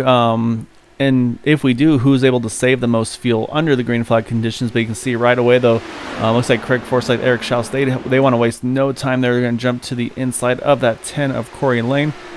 Looks like right now, let's say 131 has the advantage, but the 10 has the draft. So as they go through, as I say that the Robbie Richards jump to the bottom probably actually helped Craig out a little bit there. I think he's going to grab that spot through the tunnel turn, possibly, as we're looking three wide for the lead here. Watch him go through. Oh, you see the 131. He rolls out of it a little bit, trying to play it safe there. We see that stacked up. Jim Brooks, it looks like a little bit too. So looks like actually after all that's said and done, Robbie Richards, Corey Lane still going to hold on to these top 2 positions. I have to say kudos to those guys for giving each other some space and backing off. Yeah, so it's one of those, you want to be aggressive at the same time. You want to try to get to the end, but now going through turn 1, though, Eric Schaus now up in the lead there is able to get around Corey Lane and Robbie Richards here. Again, we'll have to keep an eye on those fuel numbers because, again, if you're leading here, you're using the most fuel. You can definitely lift and draft a little bit if you're a little further back. But as I say that, here comes the rest of these leaders up front. Craig Forsyth right back in the mix. Corey Cook as well in that 09. I say Jim Brooks is trying to work his way back. But, as I say that, Jim Brooks catches the outside wall out of turn 3. We talked about that being a really dangerous spot. So it looked like pretty decent contacts. We'll have to see if he's able to keep that thing going well or not, or if he might have to get some damage repaired done to that 76 machine. Robbie Richards challenged Eric Schaus on the outside going into turn 1, but was not able to get by. Yeah, he's going for it again here in the tunnel turn.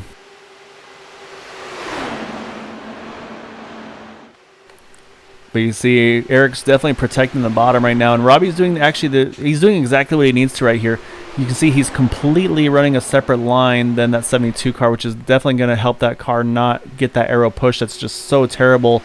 But you see Eric now running the kind of the second lane, which is going to be pulling the 131. But as I said, we have a big crash in the back. There's a car up and over. I think I saw 27 of Charles Teed is involved.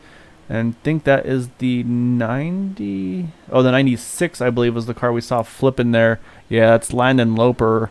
Some big hit there. So, yeah, so say this will definitely put everybody in their fuel window. But we got to see what happened there because that 96 car, he went for a wild ride there.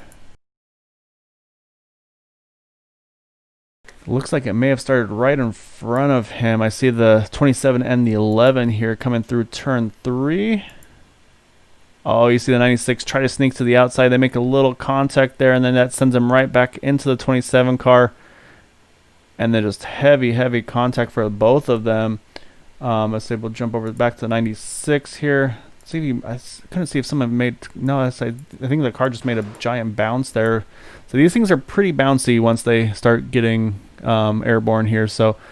Again, unfortunately, Landon Loper went for a wild ride there. So I think this caution is going to be a big break, though, for that 76 of Jim Brooks, because I think he probably did have some damage to that car. I would expect to see him in the pits unless he deemed everything okay.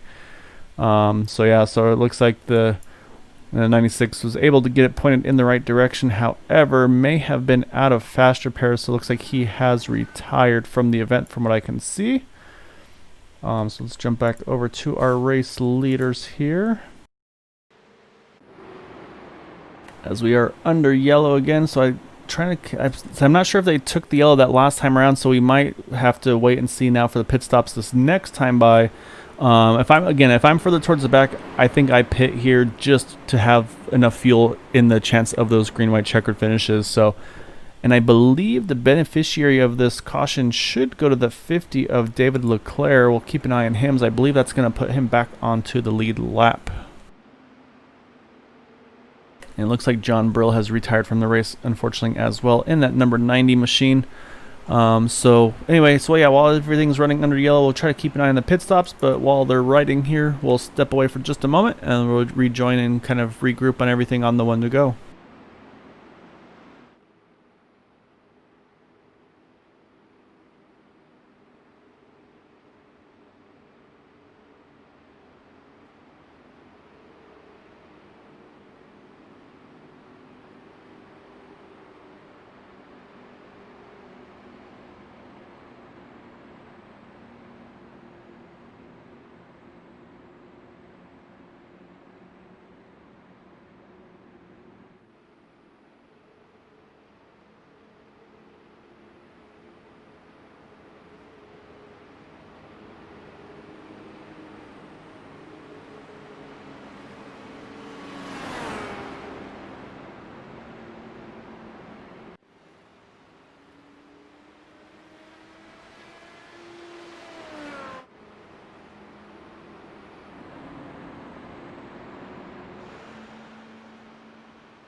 All right, Steve. Everybody proved me wrong there. Nobody pitted here in the top 21. Charles Teed, who was unfortunately involved in the incident, he pitted, as well as David Leclerc, who was the free passed car. He went and got service too. Again, I mean, we got 13 to go.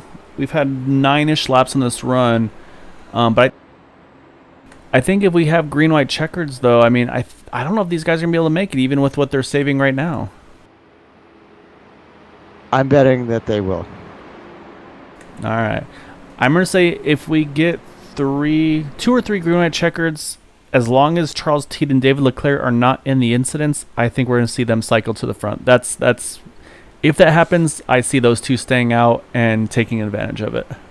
That would be something. So yeah, imagine being one of the last lucky dogs and be able to pull off a top 3. So we'll see if that comes out to play. I say it might go green the rest of the way, and if that's the case, all of these drivers should easily be able to make it on fuel. So again, right now our top 5 are Eric Schaus, Robbie Richards, Craig Forsyth, Corey Lane, and Corey Cook. So we're going to restart here with 12 to go, again, of the scheduled 75 laps. Eric Schaus going to lead the way there. He's got Robbie Richards right behind him. He was able to get around him on that restart. But you can see right away he wants to make sure he's breaking that draft here because we talked about how strong it is. You can see he's kind of weaving back and forth trying to break the draft. But at some point you're going to have to kind of just get that bottom line here as they enter turn one. Looks like he will. And then he gets that little bit of an arc there. But you can see right away though, here comes that 12 car. He gets a big run. He's going to protect the bottom again like we talked about. And I would say it's just going to open the door for some big momentum behind him with that 131 and the 09. Right now, I got about 7 car. Well, I'll say for about a second we had a 7-car breakaway up front, but again, these cars put such a big draft out there. But they're going through turn number 3. So far, so good. Really close quarter to racing though. And again, Eric Schaus going to do everything he can to try to protect that lead. He's going to make Robbie Richards go the top side. Craig Forsyth says, I'm going to go 3 wide maybe. No, I'm going to stay 2 wide here.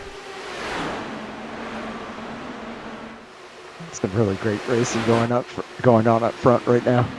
Yeah, no, when we've had the green flag racing, it's been extremely exciting and really good. And you see again now here, Craig's going to take a look to the inside of Robbie Richards as they enter the tunnel turn.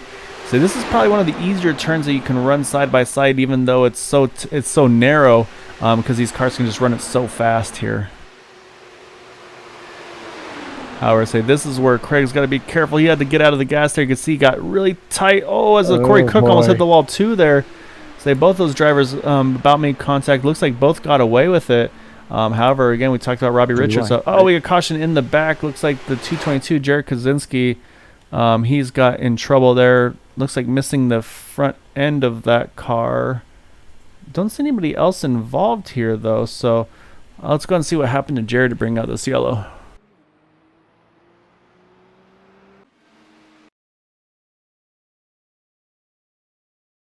I think he may have got the dreaded arrow push, or may have got oh, actually, it looks like some connection issues here because he disappears and then he's in the wall.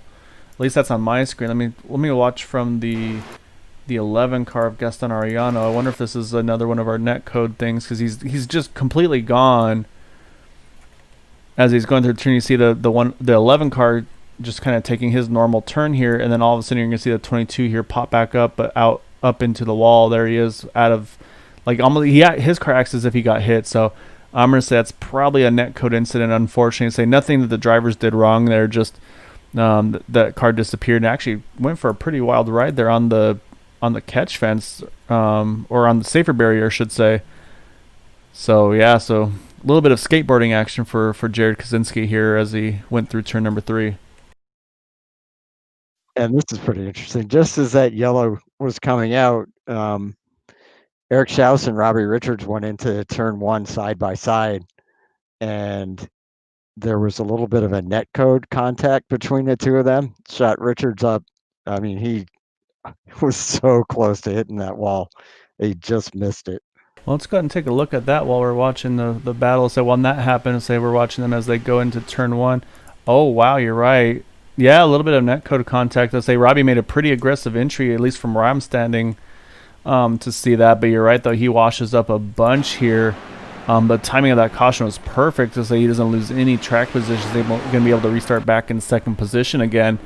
So yeah, so I'll say at this point now, I'm thinking this yellow probably make him pretty safe on fuel. But again, I think you're going to see all these leaders here just save pretty aggressively just to be extra sure. Yeah, maybe we'll see some pit road fakes here as they enter turn 3 and come to the line here. Let's watch and see. I don't think we'll see anyone pitting, except for maybe some people at the back if they want to give themselves a little margin of error. Robbie Richards is in, so he may have actually had some contact with his left front, so that puts the 12 in. So it's going to move Corey Cook, Craig Forsyth up a spot. So let's go. It looks like he's the only one that makes a pit stop. So let's go ahead and let's watch Robbie here and see. He must have had some damage to fix. That's what I'm thinking. I say that may have been a fast repair. That left side contact may have damaged his suspension. As I noticed as a picker, I think they had some Spider-Man uniforms on there, so hopefully they're able to help him out a little bit. Looks like John Brill's going to get one of his 3 laps back, going to put him back to 2 down. And unfortunately, I'm showing Jared Kaczynski in the pits 2 laps down as well. I was hoping he may have gotten away with that and able to stay going again, but unfortunately does not look to be the case.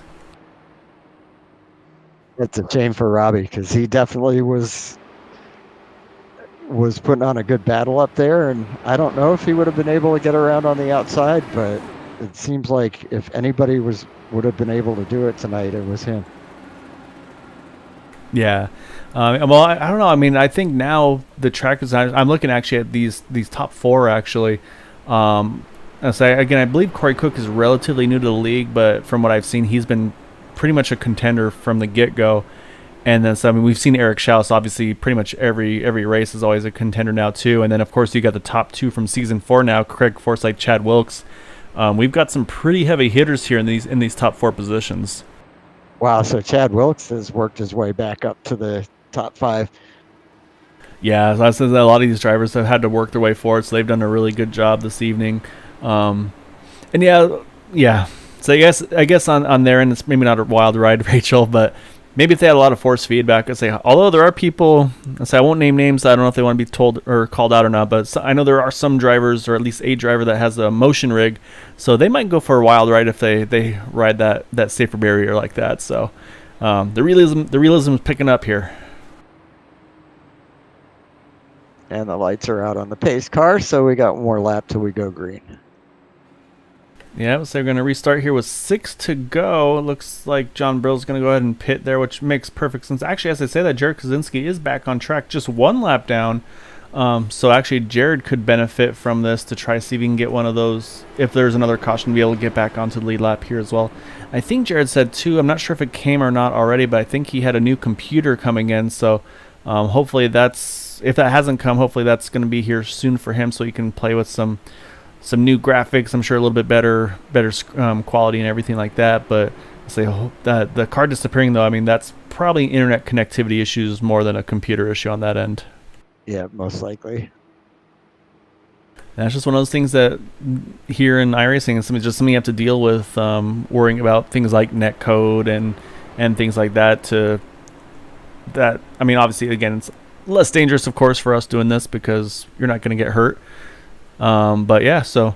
And Steve, Chad has a very important question for you. He'd like to know what lap it is right now. I'm seeing on my screen lap 69. As you can see, we have a very high sense of humor here with some of our fans and everything. So I figured I'd put you on the spot there. Again, love you, Chad. I'm glad you're watching, man. I'm telling you, one of these races, I'm gonna get you up here in the booth with me as well. So. That said, though, we're going to restart with 6 to go again. Eric Schaus leading the way, Corey Cook second, Craig Forsyth third, Chad Wilkes fourth, and then Corey Lane rounds out the top 5.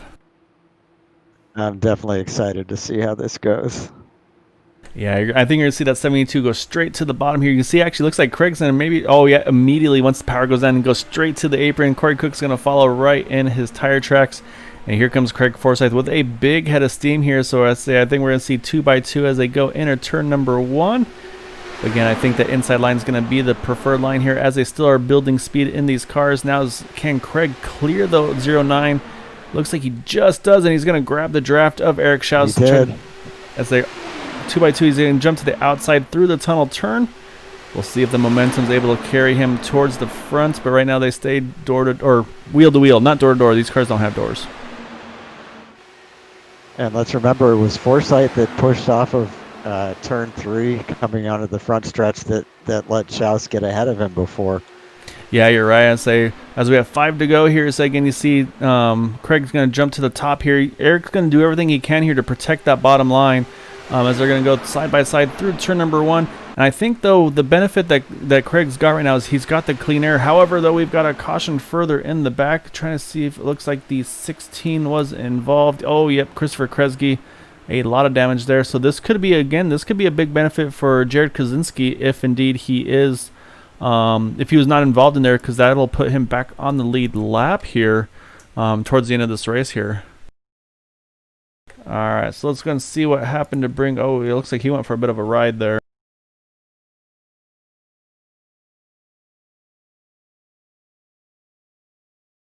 Oh, yeah. How did that all start out there? I think we may have had another one of our dearest net codes here as he's on the outside of that 11 car. Yeah, that card. Yeah, yeah, I saw the card bounces if he got hit. So that's just an unfortunate net code between the 16 and the 11. And then yeah, 16 goes up and over into turn number one, as you see. Apparently, there's a fox named Tricky. Apparently, there, Steve. I was unaware of that. So I guess Pocono has a mascot. I didn't realize that either. The benefit though for Christopher is I thought he was just gonna have to ride there on his lid there, but actually able to bounce back onto the wheels, and that's gonna get him rolling again. And he's gonna try to limp this thing. You can see he's fighting it for all he's worth to try to keep it pointing in the right direction here to again hopefully have a faster pair. Unfortunately, Bud Steele has retired from the race. He is out of faster pairs. And say sometimes those races do not go your way, Bud, but so you've had some pretty good runs here in the last little bit, though. So the other driver I'm going to watch here is Jared Kaczynski. I don't think they've gotten to the pits for the pit stops yet. But I think that 222 here is going to be back on the lead lap this time around. So again, we'll step away for just a moment while things are under yellow. I don't think we'll see much pit stop action, so we'll rejoin things on the one to go and kind of this may actually be green white checker attempt number one. So we'll check on that once we get going again.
All right, lights are off, and yeah, this is actually going to be green-white checker attempts number one. So one thing I want to pull up, we talked about those standings going into the race. Again, we're only in race, this is race number 4, but as you can see here, though, we talked about those drivers. Our points leaders were tied was Jack Walls and Charles Johnson.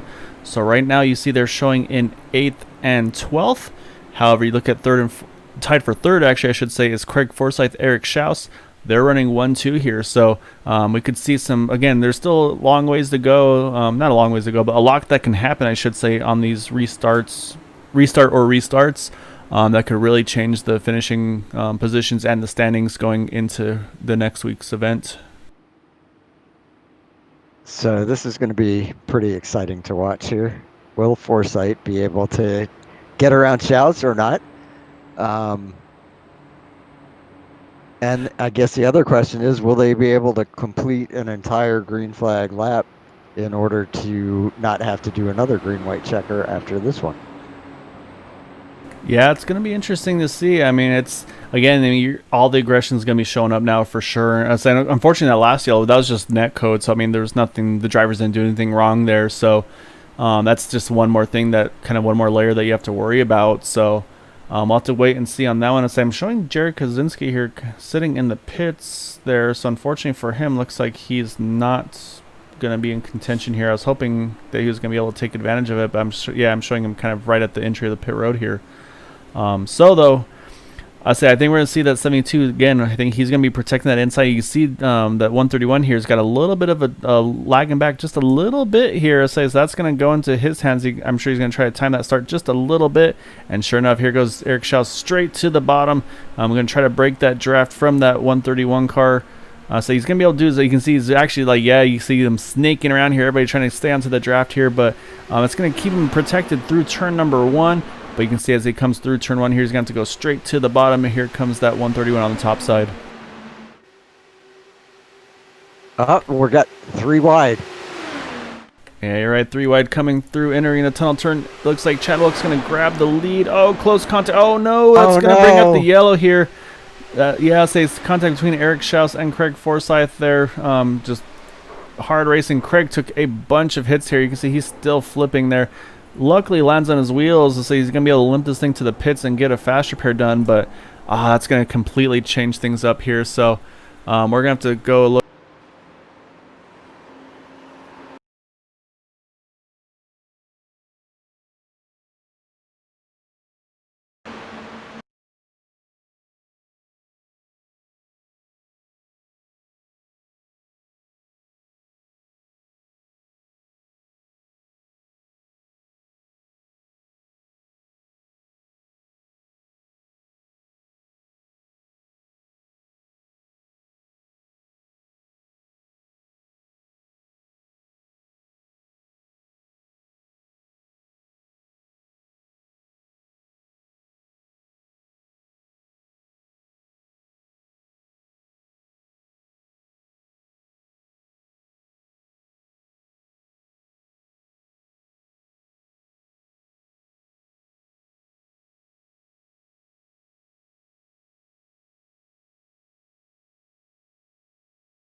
You were right. I was muted. Apologies for that.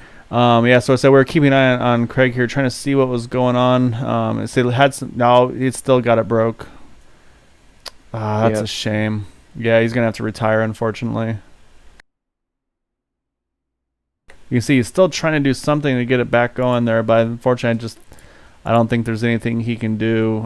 Just unfortunately, just one of those glitches that's gonna burn him here. So yeah, so this is gonna be attempt number 2. So right now again we have 21 drivers now on the lead lap. So they're saying that if he holds the reset button, that should fix it. So we'll see if he was able to do that, or if it's still trying to see if it's fixed or if it's still tracking funny. We're watching it now. All right, Steve, I think he got it fixed here. So it's like Craig's back up to speed here. So I'll say again, though, I mean, there's 2 green white checker attempts left. This is going to be number 2. But so I mean, at this point, I mean, at least he's able to get back on track here. He won't finish 24th, pending, of course, something terrible not happening on this restart for him. So he's going to be back in the mix here. That said, though, we're about to go green here. He's going to have to hustle to catch the field as we are back underway. And again, Chad Wilkes does not get the start that Eric Schaus does. So say actually Eric had to back off. Yeah, I think Eric had to back out of it a little bit. Maybe was worried he jumped the start, so he's going to kind of do a self penalty, if you will. So I'll say that's going to now open the door for Corey Cook, though, grabs the second spot as they go through. It's going to get wild here. Got Wilkes protecting the bottom. Schaus is coming on the outside with a head of steam. And you see Corey Cook right there, Paul Perry as well as they come through the tunnel turn. It's like they get through up front okay. But now it's figuring out where you need to go, where you got to position these cars here as they come through turn number 3. Again, we talked about these cars pushing through the turns.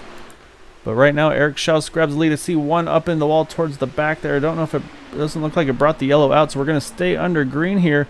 So we are at 1 to go here at Pocono. Eric Schaus now fighting Paul Perry for the lead. Chad Wilkes in 3rd. And Corey Cook in 4th. Again, Eric's going to protect that bottom line. And now Corey Cook's got a head of steam. Going into the tunnel turn. Is he going to be able to hold on? Yeah, you see Paul Perry here running the top. Now he's... you got Wilt sneaking in now. He's trying to figure out where to go. Couldn't find a line to take. So now the trick's going to be to kind of try to block the draft if you can as they come through 3. Oh, we got trouble in the back. The one driver through the pits. Looks like Eric Schaus is going to hang on and get the win. Paul Perry 2nd. I believe Chad Wilkes is going to grab that 3rd position. We got trouble further. I see 2 cars flipping there in the back. Looks like Corey Lane may have been 1. I'm trying to see who else was. I see the 11 as well. Trying to see where everybody's going to cycle through here at the end. It's kind of a wild finish. Looks like Craig Forsyth may have been involved as well. He's trying to limp back across the line, grab a spot or 2. It's like he'll wind up 18th after all said and done there.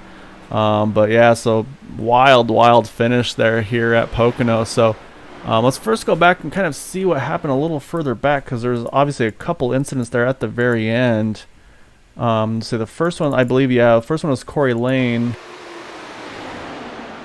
Corey here's up top here coming to the checker. It looks like around the 5th position or so, and just gets tight there out of turn 3 in that draft like we talked about. Again, everybody's going for all their worth here. Catches the outside wall and unfortunately just throws him back across the track here and into the pits, I believe. I'll say, well, watch as he goes through here. Yeah, into the pit road. And then it catches that inside wall, and that's just going to throw that poor car up and around. And then there was a second incident a little further back here. Oh, it's already started as we jump over to it. Yeah, sure enough, you see the big incident here, actually. I think it was a little further up. Looks like the one... Oh, okay, so you got the Ted Decker, looks like, and then Gaston Ariano contact entering the tunnel turn. And then just you have all these cars all stuffed together here. Nothing they can do. You can see the 27, I believe the 16, the 131. See, I think that's also trying to catch the car number of that one. Oh, you see 2 cars just go flip over almost simultaneously there. And both go up into the fence. So yeah, so heavy hit for some of those drivers here. That's just unfortunate though. But yeah, pretty wild finish to the end of this one, Steve. Yeah, definitely, very much so. Yeah, watching a replay of it right now. I want to see how Paul Perry managed to get all the way from fourth up to challenging for the lead. yeah, Paul Perry did a really good restart there to try to make it happen. So, yeah, so unfortunately, not the night that some of these were hoping for. You see some of these drivers then try to spin it back around and get back going here to try to get what they can on the finish there. However, again, yeah, so that's gonna do it for us this evening. So again, Eric Schaus as the race winner, Paul Perry second, Chad Wilkes in third. So we'll see if we can pull up some of these drivers and have a chat with them and see what they ran into here during the race. But man, yeah, that was a wild one. So I see Eric, I see Chad, and do we have a Paul Perry? I don't see Paul at the moment. However, we will start with Chad Wilkes here. We'll grab him in here. So Chad is able to bring it home in that third position.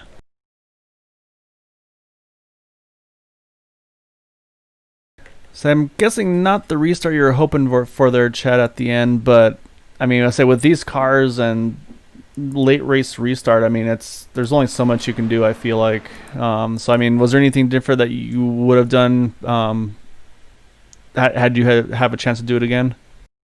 Well, no, not because of my situation. If I was a little bit, if I had had some better luck so far, which I didn't have luck tonight, I was a lap down tonight at one point. Had I had more points going into this race, I would have definitely went into the tunnel turn harder when Eric was on the outside of me, or I think it was Eric, whoever, on that first lap after restart. I had the inside, and I, really could have sent in there, but I backed out a little bit because I knew I could have that same run on the second lap, which I did. The problem was there was somebody else there already at that point, and kind of got bottled up coming out tunnel turning on after the white flag on the last lap. So I kind of did what I wanted, playing it safe and knowing I'd have another chance. But then when I had that chance, it was either stay bottled up or go 3 wide going into turn 3, which is never a good idea. Again, especially somebody in my situation being so far away from on point. So, and going to a track next week that I'm feeling pretty good about. So, yeah, I just kind of played it safe, and I'm happy.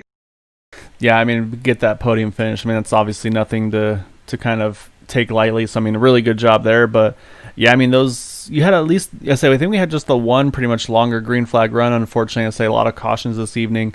Was there anything that stood out for you for the cause of it? Like, was it just the setup being a little bit tighter? Did that give everybody a hard time, or was it just, you think, maybe just aggression just in general this evening?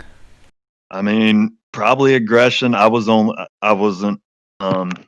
There was one that happened. A guy hit the wall right in front of me, and coming off of 3, and I ran into the back of him. So I know that probably happened a couple times. Guys getting tight off of 3, and the further back in traffic you go, the tighter and tighter they get. You just kind of.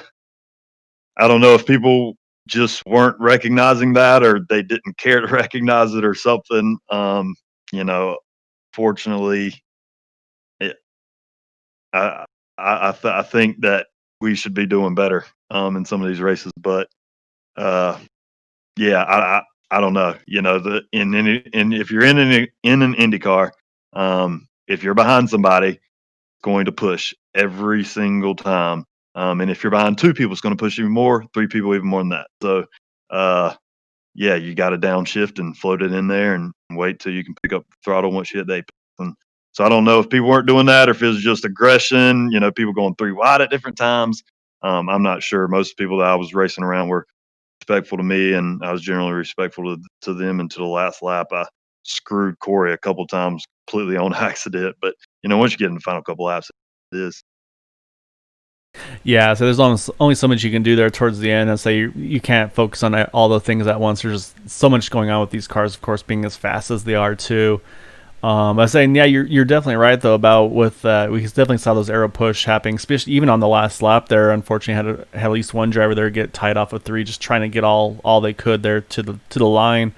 I say obviously it looked like, I mean, if you were towards the front, like you said, I mean, would you have stayed? Do you stay kind of run the opposite line, if you will? So like, say the leader's running low, you were trying to run that middle top line to get that clean air on the nose. Is that kind of what you had to try to do? So yeah, I mean, I recognize this. Last season was my first season really racing Indy cars, and it went well, but it took a while for it to start going well. But I recognize that really early. It's honestly, it's all about entry. Like, in a normal racing line, you want to arc it into the corners, especially somewhere like here where flatter corners or whatever. You really want to get a nice big arc and late apex and carry the speed off. But the biggest thing in Indy cars is about getting your nose out on entry. So if you wait to the middle of the corner or on exit to either go high or do whatever to get clean air on your nose, it's too late.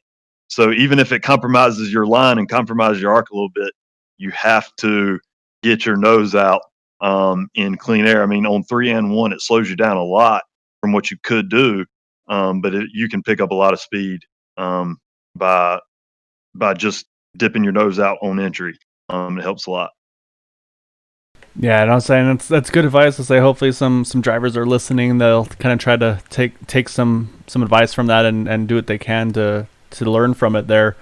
So yeah, like I said, I mean, obviously not the way you've been wanting to defend your titles so far this in season 5, but again, like I said, at least get a good result here tonight, and then of course, like you said, next week. So I'm gonna go out on a limb and say it's a road course. So I'll check with you. Say where are we at next week? Watkins Glen. Thank God. Didn't come soon enough. I'll go ahead and say if I'm going to that one with a purpose. If somebody beats me next week, they've earned it. Because I'm going to be rolling. We had a little open practice session today, and I was about a second quicker than everybody else. And the way this season has gone, I'm going there with a purpose. I'm going to win. And yeah, if somebody beats me next week, they're fast. All right, so there you have it, everybody. Chad Wilkes calling his shot for next week at Watkins Glen. So drivers, if you want to try to beat that 17 car, you're going to have to step up your game because he's going to be ready for it. So I was glad to see you get that third place run tonight, Chad. Like you said, he definitely had to work for it lap down earlier on. So good recovery, though. And like I said, definitely some strategy involved and maybe not going for everything tonight and just kind of get the points you can and then go full tilt at it next week here. Absolutely. Appreciate it. All right, that's the 17 of Chad Wilkes. Unfortunately, can't find our second place finisher, Paul Perry, so we're going to grab our fourth place finisher here, Corey Cook. Corey was offered generously to give us some time as well to get some feedback from their end of the race there. So, yeah, anything that stood out for you? And of course, I mean, obviously, you got to talk about those wild restarts there at the end. And Chad had mentioned it also during his interview, just apologizing to you a few times. Probably threw you off a little bit there just with all the craziness going on at the end. I won't lie, I was a bit ticked off with Chad. He did say sorry. I gotta give him credit to that, so I can't stay mad at him. But yeah, those restarts were wild. As y'all saw later in the race, the leaders were swerving back and forth. It was trying to shake that draft. But these cars, they suck up just so well, it's hard to do that. I think the biggest problem tonight was just when you get behind someone, you end up washing up the track so badly. Yeah, so these cars in Aero Push definitely do not get along very well at all. So I mean, obviously, you were able to do a pretty good job to kind of stay out of the craziness, though, for the most part, obviously. But yeah, I mean, like I said, I think there's only one point in the race really where I saw the leader got away, and that was with Charles Johnson was able to kind of stretch it out a little bit I think it was during that long green flag run that you had. But otherwise, though, yeah, it was pretty much just slingshots, I feel like, with the leaders up front. Yeah, that's basically what it was. And then who can have the inside calls? If you were on the outside, you were going to wash up that track. There was no way of, making it work. Yeah, so no, definitely a difficult one. But yeah, so I mean, at the end, really appreciate your time, though. So how do you feel about Watkins Glen, though, next week? I'm more of a stock car oval guy, but I am looking forward to the Watkins Glen race with this car. I've done some practice with it. It's really fun, and I think it's going to be interesting to see, how competitive everyone would be around each other in that. Yeah, it'll definitely be a much different one. I believe with those that's a timed race and the cautions are off, so it's gonna be kind of keep it clean, keep it on the asphalt, and yeah, I think that's gonna be the goal. So. Yeah, I want to appreciate your time. Anything shouts you'd like to give though for your run tonight? Yeah, I'd like to thank Gary, Corey, and Charles Ted for basically being my teammates tonight. We communicated back and forth in the Discord, and um, unfortunately, they didn't have as well of a night as I did, but I had fun racing with them. All right, well, I'll say good run again this evening and say look forward to catching you again soon. All right, y'all take care. All right, so I actually made a mistake there, Steve. We do have Paul Perry here in Discord. I just didn't catch the name there, so we're gonna grab Paul here, our second place finisher there. Say I know Steve would mention on that restart, he's trying to figure out where you came from to get all the way back up to, or get all the way up to second there on that last restart. It was tough, man.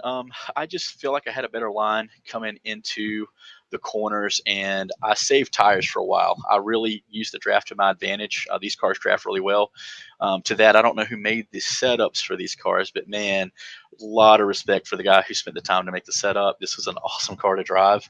I didn't have any issues with anything breaking loose or getting too tight or anything the whole race. But I really think it was just getting that pace behind the car in front and getting in that toe and slingshotting out into the turn and then staying in the gas and just giving the steering wheel just enough input to get back in for the exit. And I found myself catching guys coming out of every exit. I was just kept gaining. And like I said, that's partly because probably of saving my tires and also of just getting that good timing and then the right amount of luck to come out of those corners to get that fast exit. Slow in, fast out. I mean, I say Steve was definitely trying. I think Steve, you probably chime in and say he even went through the replay there to try to figure out where he came from at the end because, like you mentioned, I mean, he just like you restarted fourth, I think, on that final restart, right? He did, and he surprised me so much when he went in the corner into the tunnel turn on the outside trying to take the lead. I thought it was Corey Cook. I had no idea that Paul had come up through there. Yeah, unfortunately, Corey had to. I think Corey would have beat me, but he had to check up for another car that got into the wall, I think. Oh, okay, yeah. And I mean that's one of those things you were definitely having to deal with that tonight was just the craziness, especially at those last restarts, because of course everybody's going to go for everything they have because. Again, with the big draft that these cars put out and being green, white checker, I think that was attempt number 2. So it was kind of like, all right, well, it's kind of now or never kind of a mindset probably for on your guys' side. Yeah, I'll be honest. This is my first podium finish in any league race, and I have combined taking breaks. I probably have about 7 months experience with iRacing. I do favor road more, but the Indy car is close to my heart. I love Indy. I love Formula, and it's just great, man. It's the best night, and I want to say that you guys actually covered our league NASCAR race last Tuesday at Pier at Pocono, and I was a little more conservative there, but I wanted to tell you, I went back and the next morning watched the replay and the broadcast. You guys do a great job, and it was really a pleasure to watch you do it. I think it was was it just Steve or just you, Gail? With the cup cars, I think it may have just been me. So usually I have Don with me in the booth. I think he had some connection issues that night though with the internet, so he'll be with me again though on Thursdays. But yeah, I got Steve with me here on Tuesdays for the Indy cars. Cool. Well, thank you guys for what you do. Oh yeah, no problem. Yeah, no, and definitely, I really appreciate it. So it means a lot. So we're definitely doing all we can. We definitely want to kind of do a weekend to kind of portray the show you guys put on. Obviously, tonight didn't go as well as hoped initially, but say when you guys were able to get some racing in, I mean, you guys were going at it, so it was really exciting. So say again, also congrats on your first podium on a broadcast race. That's always an exciting thing to do. So with that though, so the floor is yours though. Any thanks and shouts you'd like to give for that second place run tonight? Yeah, just to our admins who run the league, the owner, of course. I don't know everyone's name yet. I'm kind of ashamed to even say that on the broadcast, but I really appreciate you guys inviting me. If you're listening, I appreciate the sportsmanship among a lot of these guys as we race through the night, and I look forward to a lot of good races in the future. And whoever's doing the setups, man, keep up the good work. And thanks to you guys for doing an excellent job of covering our races. We appreciate you very much. No, I say thank you. Yeah, I appreciate it. So I'll definitely pass on. I'll make sure the admins watch the interviews here. And I'm sure they definitely love to hear that too. So yeah, again, great run though tonight. So I look forward to having future chats with you as the season progresses. All right, thanks guys. Have a good one. Yeah, you too. All right, that's our second place finisher, Paul Perry. However, we still got to chat with our race winner here, that number 72 of Eric Schaus. So they made him wait a little while before we got to have a word with him. So, so they give you a chance to collect your thoughts or anything like that. But, I mean, that was wild there tonight. Uh-oh, did we lose him? Yeah. There he is. There you are. Sorry, didn't realize that was a question to me. Yeah, that was good racing there. Happy to take home the victory, especially after last week. No more map 8 for me. Well, I was a little nervous about the fuel. I have to admit, because I'll say there was that one point where I was like, it was more one of those, like, if we go green, like, to let's say 2 to go, and then the caution comes out and potential green white checkers there at the end. I was wondering if anybody was going to be able to make it at that point or not, but so obviously that didn't wind up falling that way. So was that kind of your strategy? Was you kind of expected to have those cautions fall towards the end and not have to worry about the fuel? Or I mean, what was your mindset on your last stop there? Yeah, I was just trying to time that pit stop appropriately, hoping that with fresher tires, I knew I could get through the draft quicker in case that set me behind at all, pitting in. So I figured on fresh tires and my fuel strategy is right to get to the end, assuming maybe one more caution, which the way it started out seemed like at least we'd have at least one more, if not more. So yeah, the whole strategy there was just kind of take it easy on the tires, hit the fuel strategy right so that it put me in position, top 5, top 10, maybe with 10 to go. And then it worked out when I pitted there that everybody else pitted, so I still came out 4th. And from there, it was just find my way to the front and then protect that bottom line. Yeah, I was definitely going to mention that. To say protecting that bottom line was definitely a key that we saw tonight. A few times, to say leaders were definitely trying to protect it as best they could. It seemed like you did pretty well of being able to protect it a little bit better than some of those others around you. But yeah, I mean, I said breaking the draft of these cars is definitely not an easy thing to do here. So, I mean, was your goals, like, did you want to be in control of it at the end, or were you hoping to maybe be in that second place and try to just like chase him down on the 1 to go?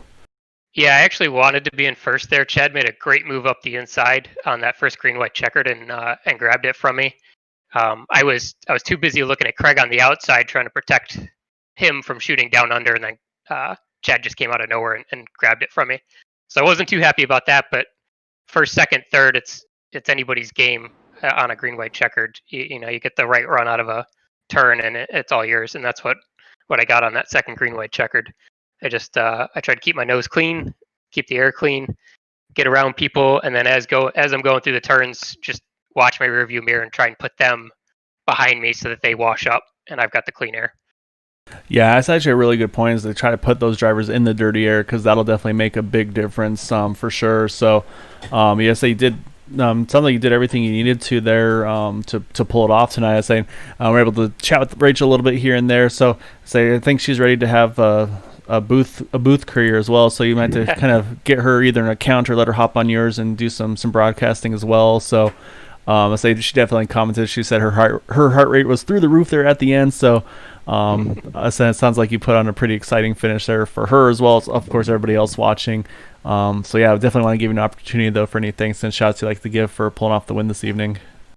Yeah. Thanks for you guys. Thanks for commentating. It's always great. Thanks to Area 51. Thanks to Rachel, of course, my lovely wife, for watching and rooting me on.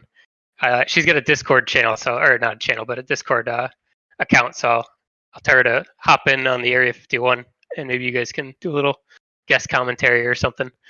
But yeah, thanks to everybody racing. Sorry, I want to say sorry to Craig. Unfortunately, in that first green white checkered, we caught tires there going through turn 2. Really stinks to have your race wrecked like that with a racing incident, but that's what happens. Either way, thanks to everybody for racing. Appreciate it. Yeah, so just one of those things that say hard racing at the end, and that's just one of those deals, unfortunately. But yeah, I mean, I'm sure there's other people probably upset about other things too throughout the race, but that's part of the gig. So, but yeah, definitely again, congrats on that win. Definitely enjoy it. Like I said, good way to bounce back after last week. So, yeah, definitely enjoy it, and then look forward to chatting with you again soon. Yeah, thanks. See you guys. All right, Steve. So before we go through our final results, any thoughts on your ends for tonight's race? Just that was exciting as hell when those leaders really got to go at it on those last 10 laps or so. And I think, Paul Perry and Eric Schaus both impressed me with the moves that they made coming up from, I guess, third and fourth at one point on that last restart. I didn't think that I figured that once Eric had lost the lead, that whoever was able to protect the bottom and stay out front was going to win it. And Eric was able to get outside Chad at the end, or get outside Chad and take the lead back. And I guess that was it. I mean, Paul Perry got a run at him, but didn't quite do it. I guess that's my main thoughts about it. Chad explained, that he was being pretty conservative, so I can understand why he ended up losing the lead. I don't know if he would have held on to it if he'd have been a little bit less conservative, but I can definitely understand if I was in his spot being so far back in the points, I'd probably want to not risk it and get as good a finish as I could too. Yeah, you're exactly right. So, yeah, I mean, Eric did a really good job protecting that bottom. Like I said, unfortunately, some contact between him and the 131 towards the end. So again, that's these cars are. You mean you race pretty hard there at the end there. So as I'm going to try to pull the results up. So here's our top 10 though tonight. Eric Schaus winning over Paul Perry. Yeah, Chad Wilkes there in third. Corey Cook fourth. Benjamin Combs in fifth. Roy Wheeler brings up in the sixth position. Again, Roy started 30th, so great job for Roy bringing it all the way up to the sixth position. James Ledford 7th, Jack Wells 8th, David Leclerc in 9th, and then Jim Brooks rounds out the top 10. Also, great recovery for David there. I think he got that lucky dog on one of those last restarts, so he had to really hustle it, but able to bring it back into the top 10. Got 11th through 20th here. So unfortunately, some of those drivers not having the results they were looking for. Some incidents there at the very end, those last laps especially too. And say one, of course, that I mentioned is Craig Forsyth was up front there at the end. Just unfortunate contact on that first green-white checkered attempt. However, able to recover and at least get up into that 17th position there. And then the remainder of our field here, you have Michael Spell there, unfortunately lap down, as well as Jay Shallington, Jared Kaczynski, and John Brill. And then we have some of these drivers that had to retire a little earlier in the race, like Bud Steele mentioned, he was out of fast repairs. And then the last drivers that was on here. Oops. So I pull up Joseph DeCiro there in that 31st position. So again, pretty good solid field here. Again, they run 33 cars, so we had 31 out of those 33. So again, I want to thank you all for joining myself and Steve here with Green White Checker TV with the Area 51 Racing League at Pocono this evening. Tomorrow night will be the 87 Cup Series cars, and then Thursday the regular Cup Series. So again, hope you enjoyed tonight's race. Look forward to catching you tomorrow and on Thursday. And so until then, I hope you all have a wonderful evening. Remember, please, if you can, stay home, stay safe, wash your hands, and have a